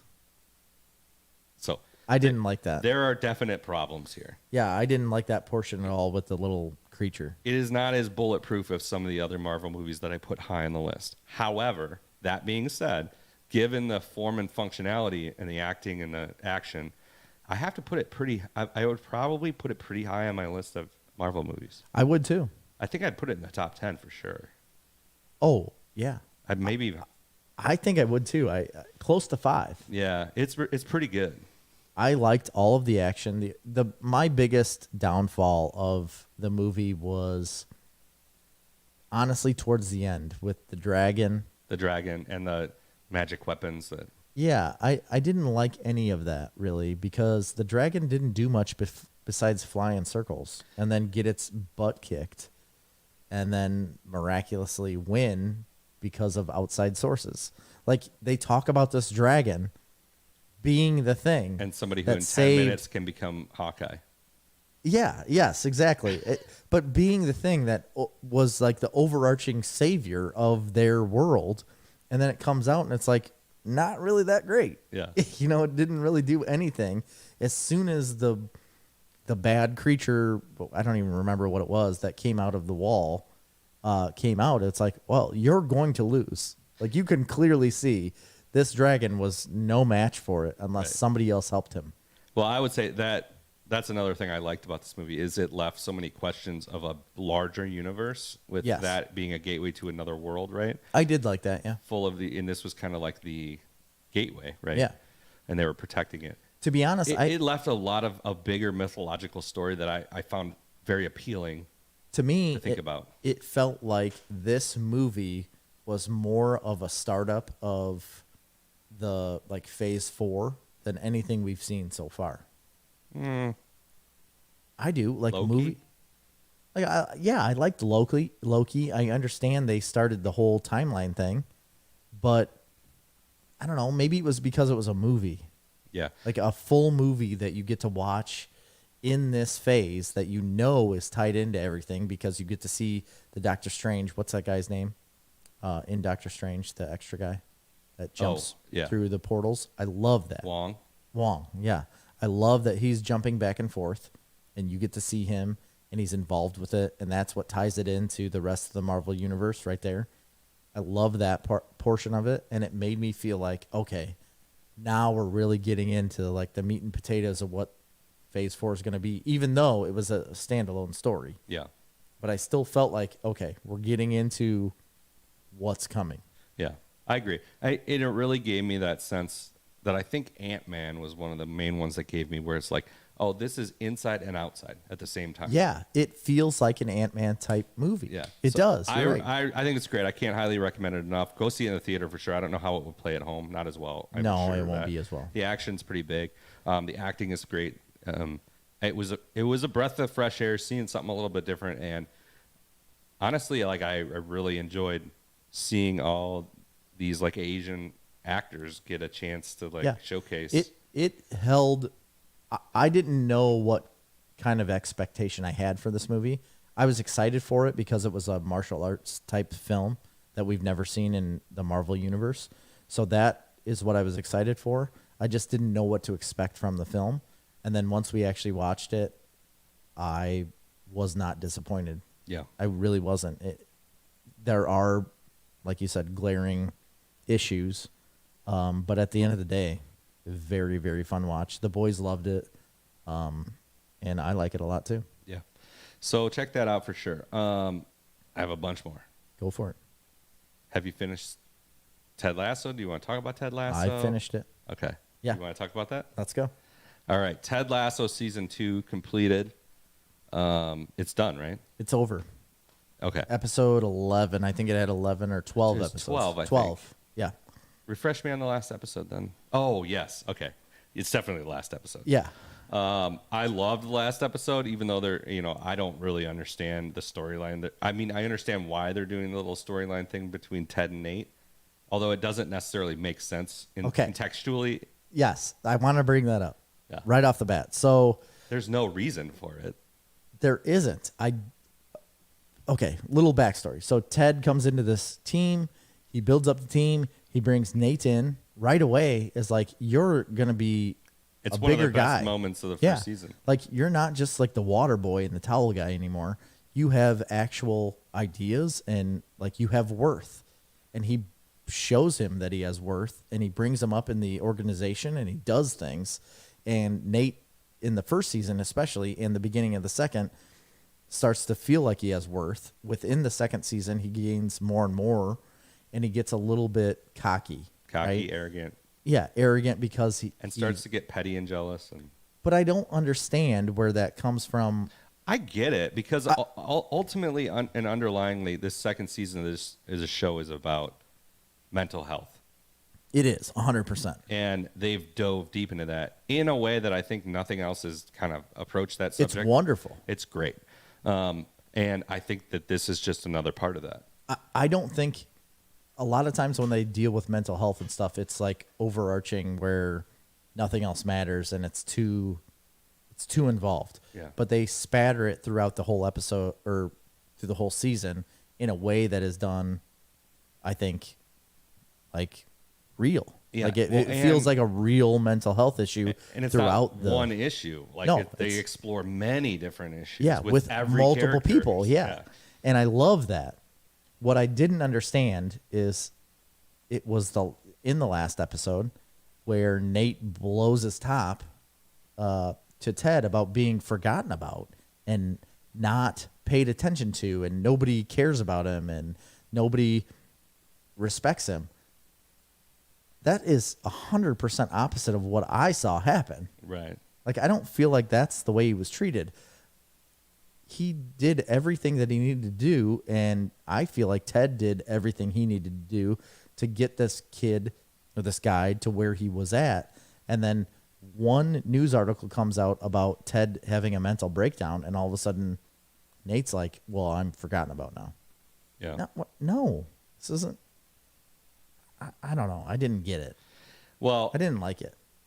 That part. I mean, it's manufactured drama, but it's to give us a season 3. But I've talked to a few people that have said I really didn't like season 2 nearly as much as season 1. Season 1 is solid gold. I enjoyed season 2 tremendous. Absolutely. Did I think it was as good as season 1? No. Did I say that at the end of season 1 last year when we were talking about this? Absolutely. Yeah. I said there's no way they can top this season. Yeah. It can't happen. I don't think they did, but I did think they kept me very interested. They still won all the awards, as they should. Yeah, it was in a different way. You can't recreate the first season. Right. You can't do it. It's not possible because you've built up these characters and the story, and now you have to continue it. And I think they continued it in a really good way because they explored so many different characters and like the depth of what they're going through. I'm more interested now in season 3, given the ending of season 2. I think that season 2 developed the characters even more so. Yeah, oh yeah, for sure. You know, to a point where you're so involved with every single character in this show. You know what I just thought of? I wonder if this is something that their creators are going for, because part of Nate's descent. That's genius if they did. Part of Nate's descent, right, is when Roy gets brought in. Yes. Okay, that's a huge. Okay, so that is the only part that I understand where where Nate feels like he's been brought down a peg. Yeah, for sure. That's the only thing. But, well, no, and then also the fact that he feels like he's responsible for the success of the team and he's not getting his just dues. I mean, He was literally in the news, and Well, one of I yeah. don't. Anyway, so season 2, when Roy gets brought in, you start the beginning of the decline of Nate, right? Mm-hmm. Do you think that it's just a coincidence that season 2 also seems to be mostly about Roy? In what way? Like, what do you I mean? just think it's interesting that he is kind of the focal point of a lot of season 2, He is and him being the focal point is directly involved with like Nate not being. yeah. Yeah, I see what you mean. I but wonder if they did that on purpose, or maybe not. it could be, but I also think It'd be a little Inception-y, right? kind of. But I think that's a good point. I mean, maybe they did write it that way and intend it to be that way. But I also feel like a lot of Nate's problems stem from his father. Yeah. Like where his dad doesn't recognize anything he does. Absolutely. I mean, they've set that up. That's why this is the journey into his mental issues. Exactly. So Nate's bringing that from his parents. Like his mom is whatever, but his dad does not recognize anything he does, even when he brings it in front of him and says, "Look at me," on the front page. He doesn't care about it, and then he brings that to work and puts it on Ted. Right. That's where I think that stems from. Absolutely. I mean, I think you nailed it. But overall, There is an episode. Did I talk about the beard episode on here? I know I talked about it to you. no, you didn't. That's my favorite episode. It's an offshoot. That was Marley's least favorite episode. She hated it. I don't know why. Like, do you, No, I liked it too a lot. It was great. So Beard is like the assistant coach of Ted, and he's very quiet, and you don't get much from him besides like just one-liners and a few things like that support Ted. And then Beard gets one episode that shows his life outside of the team. And that's where you really understand that character and like what he's absolutely going through in his life. And it shows just a chaotic night, just one snapshot of his life over one night. And I thought it was a wonderful depiction of what a person can go through and then never show it to the people that you're working with. And I feel like it's a day in and day out snapshot of everyone's life. Like everybody goes to work and has like a person that they portray, and that you are this one person when you're at work and everybody knows you as that. And then you go home and it's something completely different that you've kept to yourself. And that was what Beard, that character, did in that show. You see him at work, then you see him leave and have a struggle with what a person that he loves and doesn't know how to talk to him and doesn't know how to deal with it. And then he goes out and does some crazy things with friends. But at the end of the day, he's like, I just want to be with this one person, and gets into a whole mess of things. And then it ends up like he has this whole big crazy night. And then he wakes up the next day and comes to work, and they're like, how was your night? He's like, fine. Doesn't say much about it. And I loved that. Like, you see this huge chaos ensue, and then the next day it ends up being just another night. Yeah. And I was like, man, what a perfect description of people's lives. Like, everybody does that. Everybody goes to work and does that. I also don't know if I brought this up to you, but one thing I really respected about that episode was you're kind of left to wonder like what is and isn't real. Right. Within the night. It's almost like a fever dream. Yes. You know what I mean? Type thing. And because there's moments of it that are like, okay, this doesn't make any sense. And the show's pretty well grounded in reality, I would say. And there's some things that happen. I'm like, well, this doesn't make any sense that this is happening. So you're like, you're left questioning what's actually real. So it becomes like, is this whole episode just like some kind of an allegory? You know what I mean? It could be, but you also know nothing about the backstory of this one character. And then you're starting to find out certain things about, like we've said, about mental health and whatnot. It could be what this guy is just thinking about and Right. what he is dreaming about or what he wants in his life. And he doesn't know how to process it because he never speaks about it in his normal day. Yeah. He never brings up anything in his life to anybody else, and he doesn't know how to process it. and he's processing through this whole like chaos, like I keep saying, throughout that night. And then in the next morning, he's like processed so much, and then the next morning it's just like, okay, yeah, we'll get back to normal life now. Yeah. It was awesome. I thought it was a wonderful episode. It reminded me of the whole Dave first season, where that one episode came out that I didn't like but at I all. loved, yeah. And you loved because it was separate from what the actual show was about. And I felt like this episode was that, where it was separate from the show, but you gained so much about this one character. And then the next few episodes after that never brought up anything ever again about the rest of his life. But now we know going forward what he's dealing with, like mentally. Yeah.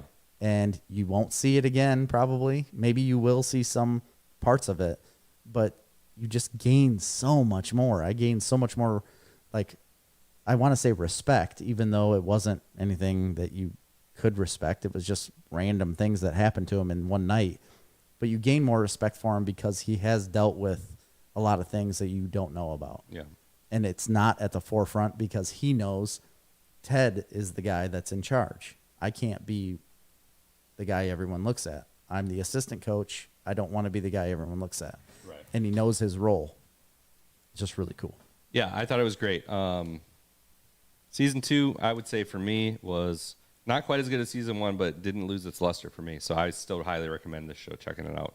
I love one of the little throwaway lines in the last episode. I think it was when he comes up and talks to Trent Krim outside. Yes. And he goes, and what does that make you? Trent Krim.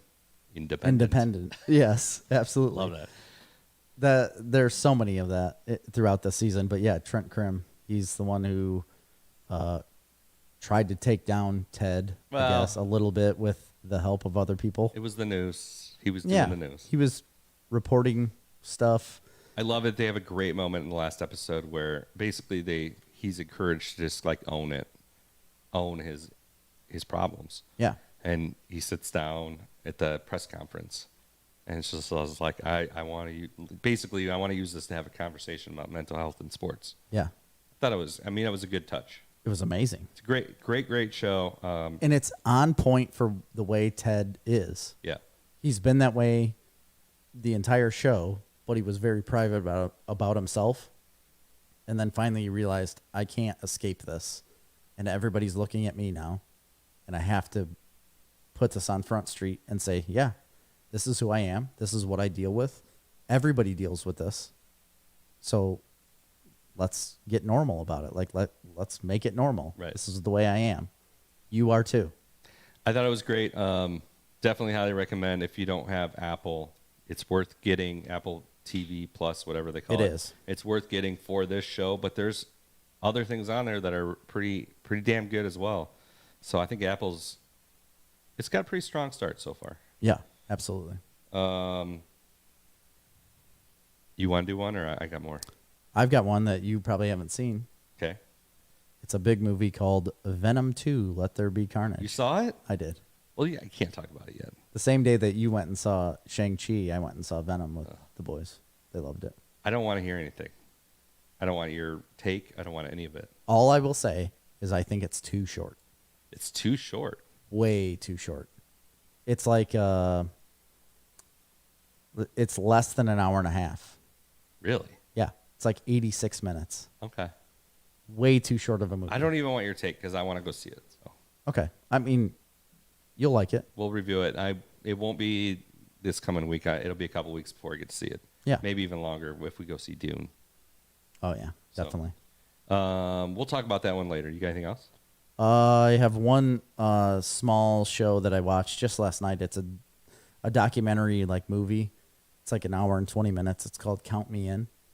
And it's all about drumming, like drummers, and the history of drumming through, coming from like jazz all the way through rock, like rock and roll. And it has a lot of rock and roll drummers in it. I love drummers. I love drumming. I think it's amazing. I want to be a drummer. I always have. And I've always regretted the fact that I didn't do the drums in grade school. I mean, that's not the kind of drums you wanted to play anyway. No, but that's where you learn. You know, you could learn how to play the drums and continue on from there. And a lot of these people did that. You know, you don't have to have started an instrument in elementary school to learn how to do an instrument. I completely understand that, but that was the only way that I was going to learn it. And then because life took over and I had no availability to learn the drums from there on out. And I've always wanted to. I want to be a drummer. I want to be a rock and roll drummer. You should do it right now. Get a drum set for your basement. I want one. Get I one. want one. I used to have one. I know. You've had everything. I gave it away. I sold it. It's silly. To Ian. I gave it to Ian Hicks. Really? Yeah. He may be listening He right sold now. it. I gave it to him and he sold it. Good for him. Either way, it was a cool documentary to watch how, like, just people that play the drums, how it's progressed through history. There's no real substance to this other than people playing the drums. I thought it was very interesting, though, and I liked it a lot. Cool. I'll do a quick one, too. Okay. Unless we're running short on time. I don't know. Let me get back to our time. Hour and 36. Okay, real quick. I started watching the new season 10 of Meat Eater. Oh, really? I haven't seen that. It came out. I didn't think you watched this much. I did. I got into it. I didn't initially when you started talking about it, but then I kind of started watching it. I really enjoy it. I like Steve Rinella a lot. Pretty informational and show. he was on Joe Rogan recently, and it was I thought a really good episode. I liked it. I watched a couple episodes. They were doing some squirrel and raccoon hunting. Love it. In northwest Arkansas. Yeah. In the middle of the winter. Looked really cold. It was really cold. Oh, really? In Arkansas? Yeah. Can't be that cold. They said it was negative 24. The one day they went, What? the first morning they went to go out. Yeah. And That's way too They did cold it to all hunt on squirrel. muleback. No kidding. And they were hunting squirrel? Squirrel, yep, on muleback. And then at night they went out and did raccoons. with Boy, it's dogs. hard to find squirrels when it's that cold. They talk about it nonstop in Yeah, the show. it is. They're like, you can't. But they got some. And then I do a lot of squirrel hunting. The best part of the show, Or frankly, have. for me, is they do the hunting, which is fine. You know, a lot of the same stuff over Yeah. and over again. But I like when they do the processing and then the cooking. Yes, that is the best part of the show. They show you how to process and cook the food that you're hunting, because a lot of people want to hunt, but they have no idea how to use the meat because it's a lost art. Like, people don't go hunt for their food anymore. And when you do, then you're like, what do I do with this now? Yeah. And there are specific ways to cook this type of food to be pleasurable, you know, like, or something that you want to eat. Palatable. Yeah. And pleasurable. Yeah. I mean, yeah, a lot of people think food is bad because it's wild, because you don't know how to cook it. And they show you a lot of different ways on how to do that. That's why I've always loved that show. Yeah. I'm enjoying it too. I have off? one more. Okay. I talked about it once before, but it's called Foundation. Yes, Show I on Apple. watched the first episode. How'd you feel about the first episode? Extremely. I didn't give it the attention it needed. It needs a lot of attention. Yes. This is deep sci-fi. So the way I've talked about it is that it feels like Star Wars and Dune and Star Trek and The Expanse. It's like, just it's all in one. I would say I get it, like the Expanse reference, because it is deep sci-fi, man. It is. Well, I mean, they literally have like a speeder that goes across the sand. Well, I just mean like the plot is very deep. Yes. Not convoluted necessarily in a bad way, but it's just one of those shows I could tell it's really setting up a universe. It's huge. So it's based off a novel by Isaac Asimov. Asimov. Yeah. Asimov? You sure? I'm 100% sure. Yeah. Well, this novel is, a lot of people say it's like a great sci-fi novel. A lot of people don't like it. A lot of people do like it. I've never read it. I've heard people hating it, but I wanted to watch it anyways. And I was blown away by the first episode. I thought the cinematography and the way they put it together it looks is great. Incredible. Yeah. It's not getting the best reviews. No. It's not. I could see why.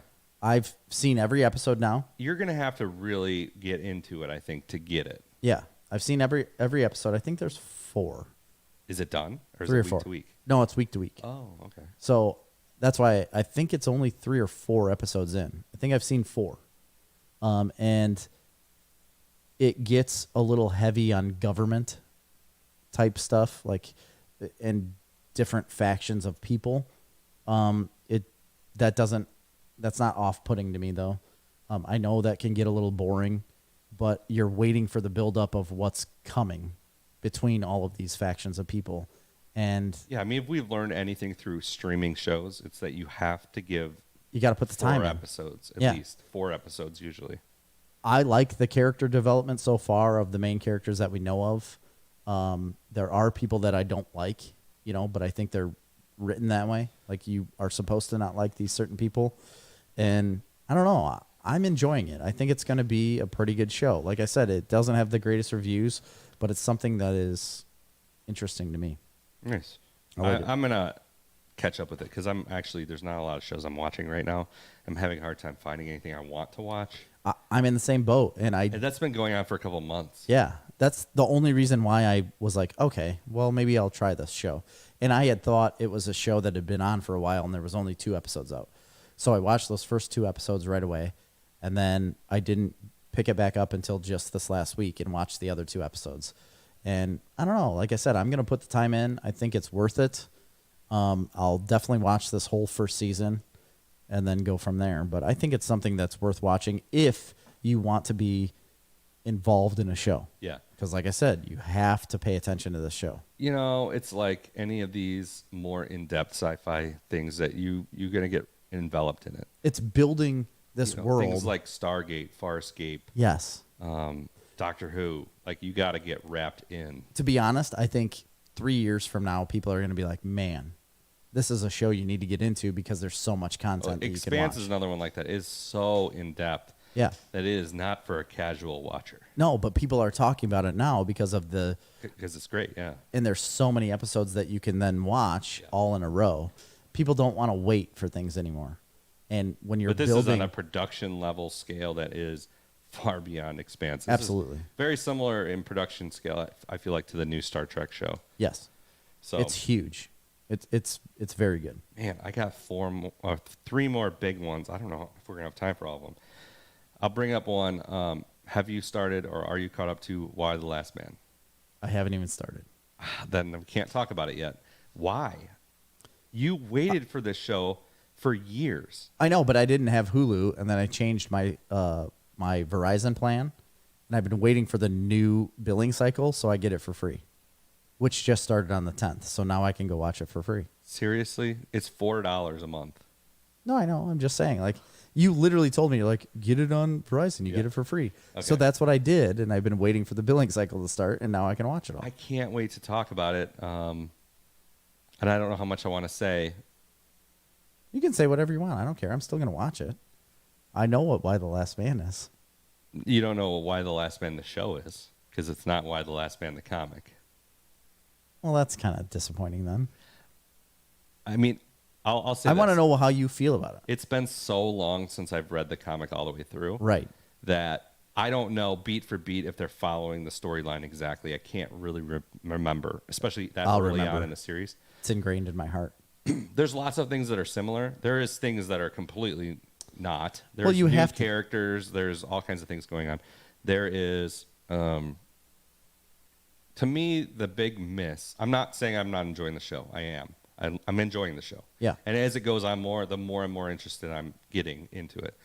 How do you like Yorick, the character? He's fine. Again, I'm not a huge. I mean, I like him as an actor. He's doing a good job. Okay. It doesn't really feel the same as the comic book character to me. That sucks. And this is one of my biggest pet peeves I've had of this show so far. This is they didn't follow that model of like just adapt. They didn't do that here. Is he like comedic relief at all? Yeah, for sure. Okay. They got elements of that, but they made a show that's just tonally so much different than the book. The book had a way of approaching extremely dark and graphic content, but in a way that was Light and colored airy. over and airy and Yeah. breezy and just Fun. It had such a fun, yes. That's what was so interesting, right? The juxtaposition of those things. Yes. And you don't have that tone in this show at all. It's dark. more gritty. It's Okay. more gritty. Not to say there isn't comedic. No, there's good things about it. Agent 355. Yeah. The actress that plays her and her doing that role is phenomenal. Okay, good. I enjoy it a lot. And I think it's Diane Lane plays the president. The president, yeah. I think she does a great job. There's way more politics in this show than there ever was in the book. They just glance like on the political side of things. Yeah, in they the don't book. do They don't really much. delve into it. The show is a good half politics, Okay. and it's I think that's but due it- to because of where we're at in the world. yes, but it's also like taking a stance Okay. in that political realm. It's very, That doesn't surprise me. yeah. I mean, it's None of that surprised me at all. it's the warring factions of the left and the right, and half of this show is the political war that's ensuing on Yeah. those two sides, and it's taking a very clear stance on what's right and what's wrong. They might muddy those waters later on. We'll see. They're not super hard to where it's like you can't understand where the characters are coming from. So that's a good thing. They made the show like there was no. This book is old. Right? Yeah, it is. Probably 20 years old at this point. So this show is very interested in current topics that wouldn't have been relevant in the book. Yeah. Like a main thing in this show is gender and trans, and like that there is no genders, and Okay. like this is a big thing in this show. I don't know if that's a huge leap to a point because Well, they it makes do sense they in do the point it out in the They comics do. about and it does make sense in the context of the story, even if it wasn't tackled as much in the original. because book. there's only women left and there's no men. Well, but there's very few men. Yes, they say that there's no men. All men die, but that's then like a throughout huge the book, point of the show is that like there is men because trans men are men, okay, and I then get it. there's a lot of like that going on. Yeah, So that's a big focal point of the show. I think it detracts from the story. I think the politics detracts. I think all of these things detract from what made the story great. yeah, I would agree. And the main thing that made the story great was the tone in the book. Yes, And that isn't there either. So it's a shell of a story of a concept that borrows a lot from the book's plot. okay. That's what it is. How's ampersand? Fine. I mean, it's not a focal point. No, No. man, I love that monkey. So I do like Yorick. I really like Agent 355. I like a lot of the characters. I think they're doing a great job with the show. It's not the book. And I think you got to let go of wanting it to be the book because it's not. Okay, I'm glad you told me that.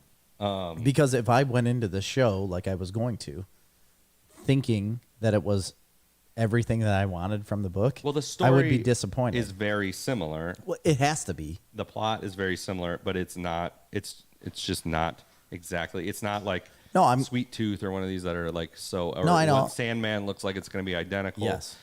I wish they would have gone that route. They didn't go that route. It would have been more successful. I feel like because they did do this, that it's going to fizzle because it kind of falls in the backdrop of, oh, this is just another show. Yeah. Where it And could have that's been sad. like an event, right? It could have been like a been a- mind-blowing, this is completely different than anything we've ever seen before. I agree. It could have been, but I am glad that I'm hearing this from you now because I don't want to come into this show thinking that it was going to be the book, which, I mean, seeing as how it's called Why the Last Man and it's based off of this book, I had nothing but thinking it was going to be everything this book was. And this book holds the biggest place in my heart of Yeah. the greatest comic books ever. I want you to tell me that it's not that because I don't want to have the expectation of it being at a certain level and then being ripped down Yeah. that it isn't. So now I'm going to come into it with a different point of view and I might enjoy it a little bit better knowing that, okay, it's a shell of what Why the Last Man may be, but I can enjoy it for what it is. I will just say this. I'm enjoying watching it because I'm a fan of the book. Mm-hmm. I don't think it's something I could stand on a soapbox and tell anybody, like, you need to be watching this. Okay. To me, it feels like it just kind of falls in line with Everything else.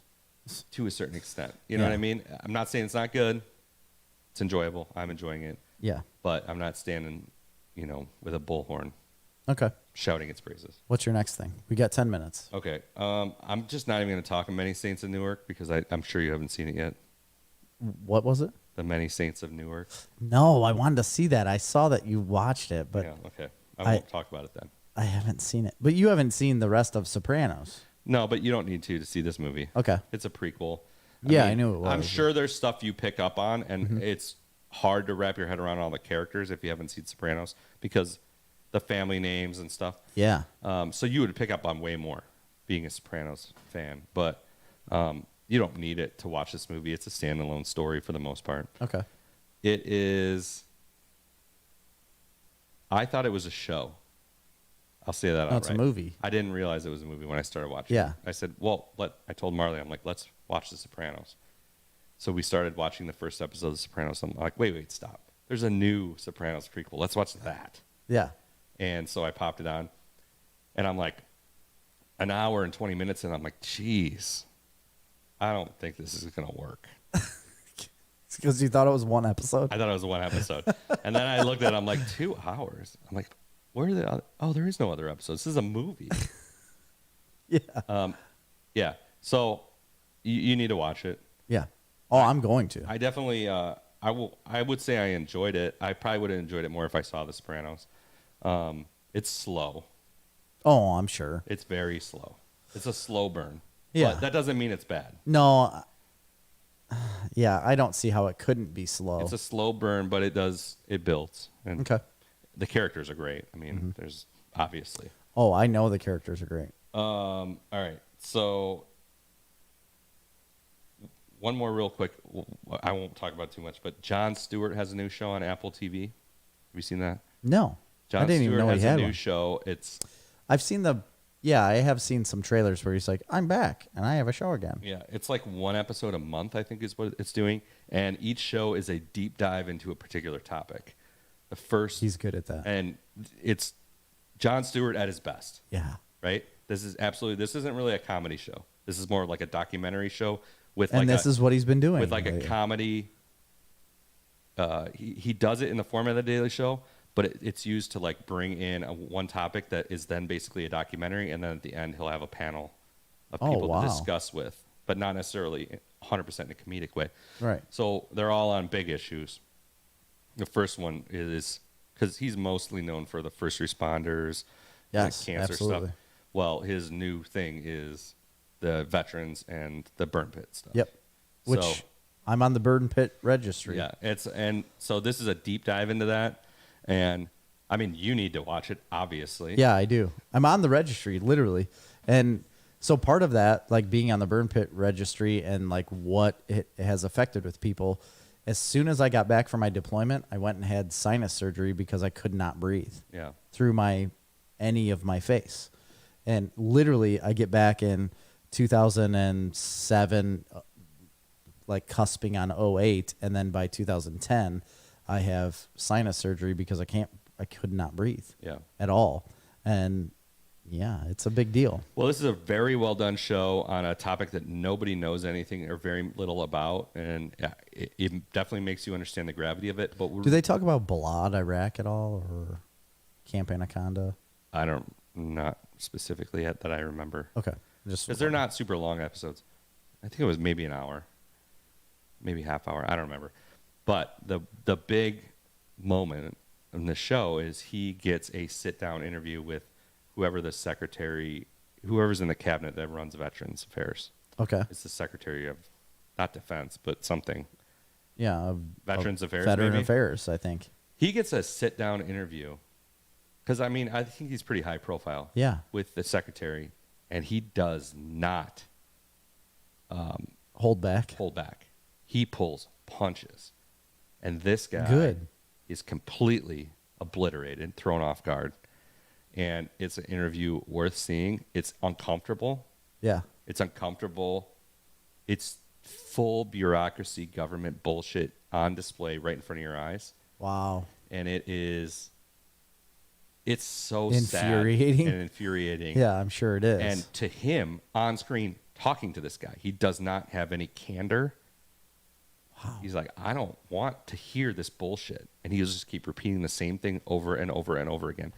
Like, what you're saying makes no sense. I don't want to hear this bullshit, basically. Like, not saying that outside. No, I get it. I mean, he's very confrontational on the fact that the guy's probably not answering any of his questions. Correct. And giving him an answer that makes any sense. He's taking it from 100% common sense, regular person perspective, and putting it in a TV show that the nation can see, and so the world can see. I'm super excited to see what's going to come out of this show going forward. I know that there's going to be one on climate change, and there's going to be one on this and that, and there's going to be topics that aren't going to be as inclusive as veterans, because everybody's kind of on the same side of that argument, except for the government, which is us. Yeah. So I think that's an important clarification. And it's sad to see what gets lost in the fray when the media and social media is used to divide us about all these irrelevant topics, all these important things that just get left behind. Yeah.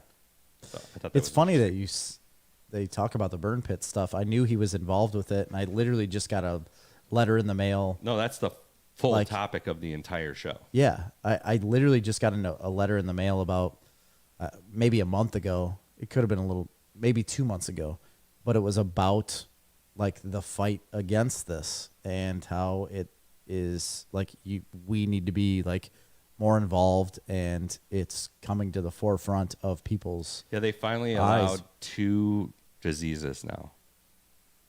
Our asthma and chronic bronchitis or something are now like officially, if you were ever in Iraq. Sinusitis? Yes. I think that's one of them. Well, turns out I've been diagnosed with sinusitis and I have asthma. So that's a thing. It's 100% covered then from now on, basically. Yeah. Because when you fill out the forms about it, it talks about like sinusitis, asthma, and if you've had any sinus surgeries. And I've literally done all of them. Yeah. And it's like, oh, well, this kind of makes sense. So, I mean, that's what they've allowed now, but that's like scratching the surface. Those are much less serious than a lot of the things that people are dealing with. It's literally no different than the whole Agent Orange thing from Vietnam. Yeah, or the first responders thing from 9/11. Yep. And every war, like the government does not want to recognize the fact that people suffer from things from being deployed. That's what they say that, like, I mean, yes, that's what it's all about. You should watch it. Yeah, I'm going to, definitely. All right, I have one more. I don't know if we have time, though, because it's a big one. 3 minutes. Dave Chappelle's new special on Netflix. I haven't seen it. I was going to watch it last night, and I didn't pull the trigger. Not going to talk about that. There's a lot of controversy over this episode. Squid Game is the biggest thing being talked about, Dave Chappelle's second is the second by far, which is what he does best. Everybody knew it was coming. Overall, what would you say? Like compared to his last stand-up? His last stand-up was one of the best stand-up specials that was ever Absolutely. In existence. Okay, Lights out, awesome. And I've been on record. I think Dave Chappelle is one of the, if not the best, or one of the best stand-up comedians of all time. Completely agree. How do you think it ranks to that one? I'm not saying not even close. I mean, on a humor scale, way less funny. Really? I'm not saying that's a bad thing. Hold your horses here. This special is different. Way more commentary. He's using his platform now for exactly what he wants to use his platform for. Because he can. And that's and the kind nobody's of going and that's to stop the kind him. of comedian he is, right? He's a social. He's not just a yuck jokes. I'm standing on a stage. Yeah. He's a. I don't want to use the word activist because it's not a good word to use. No. But he has a point he wants to get across. He is that kind of a person. But in like a real kind of way. Like he's not pulling any punches. He's just telling you. It's more of a commentary than comedy. I mean, there's definitely funny stuff, but as a stand-up pure comedy special, it's actually probably not that funny. It wasn't that funny. Not compared to his last one. It definitely is like it's on the edge of politically correct. There's no doubt about that. But in that perfect way that Dave Chappelle can do, where he can make these points and then be like, make you understand where he's coming from and why he's saying it and why it's not something to get canceled over, Sure.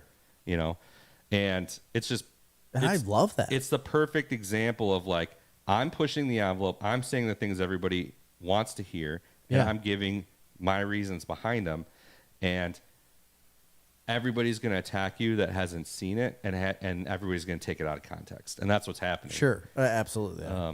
But it definitely pushes the envelope. I love Dave Chappelle. I loved watching it. It definitely wasn't as good or entertaining as his last special, but it's worth the watch. yeah, absolutely. If you're a Chappelle fan, absolutely. I am. I've had several people reach out to me and that I didn't even think would be big fans of his. They were like, On talking board? about it. Really? I think it would be A lot of people are amazing. talking about it, that's for sure. I had a friend reach out and say, "There's a show.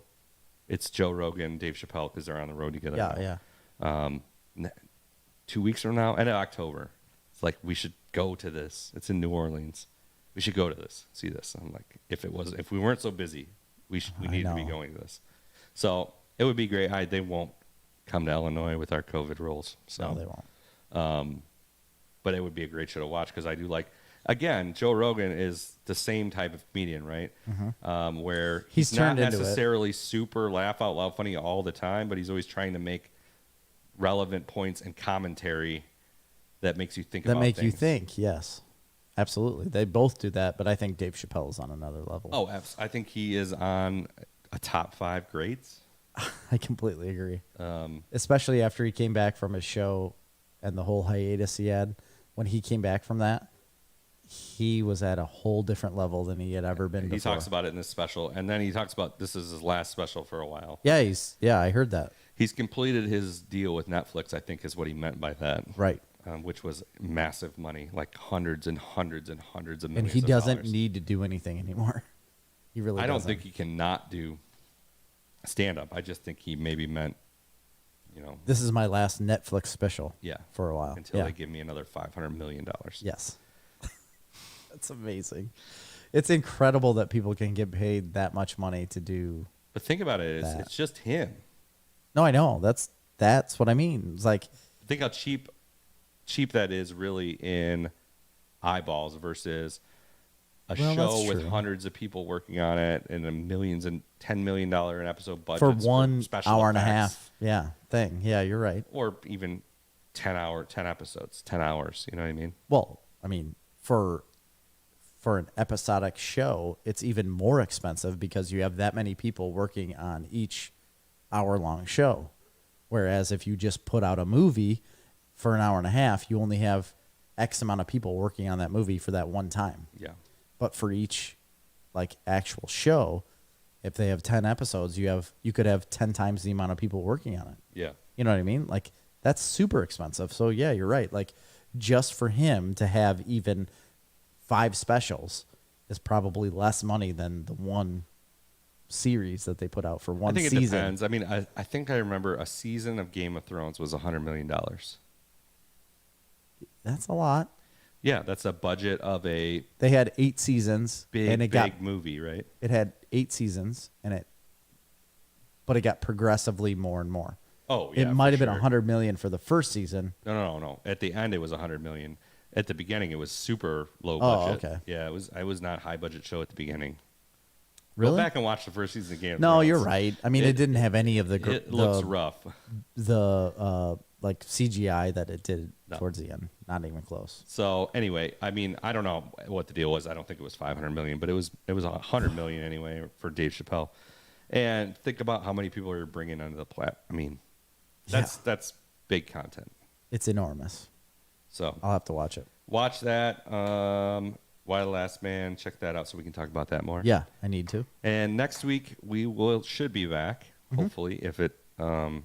Depending on the rain and Depending on your harvest. harvest situation. Yeah, we're in like the do or die We're in the limbo. moment right now. We got to get shit done Yeah. quickly. Who's this we stuff? Quit bringing me into this. It's me, Yeah. the royal we. Okay. The royal we. Yeah. All right. So you need to get shit done while I just sit here and just twiddle my thumbs and wait for you. Yeah, but I guarantee we should have an episode next Oh, week. yeah. Next week we'll have an episode for sure. So for Snarf Talk this week, I've been Chris. I am Jerry. See ya.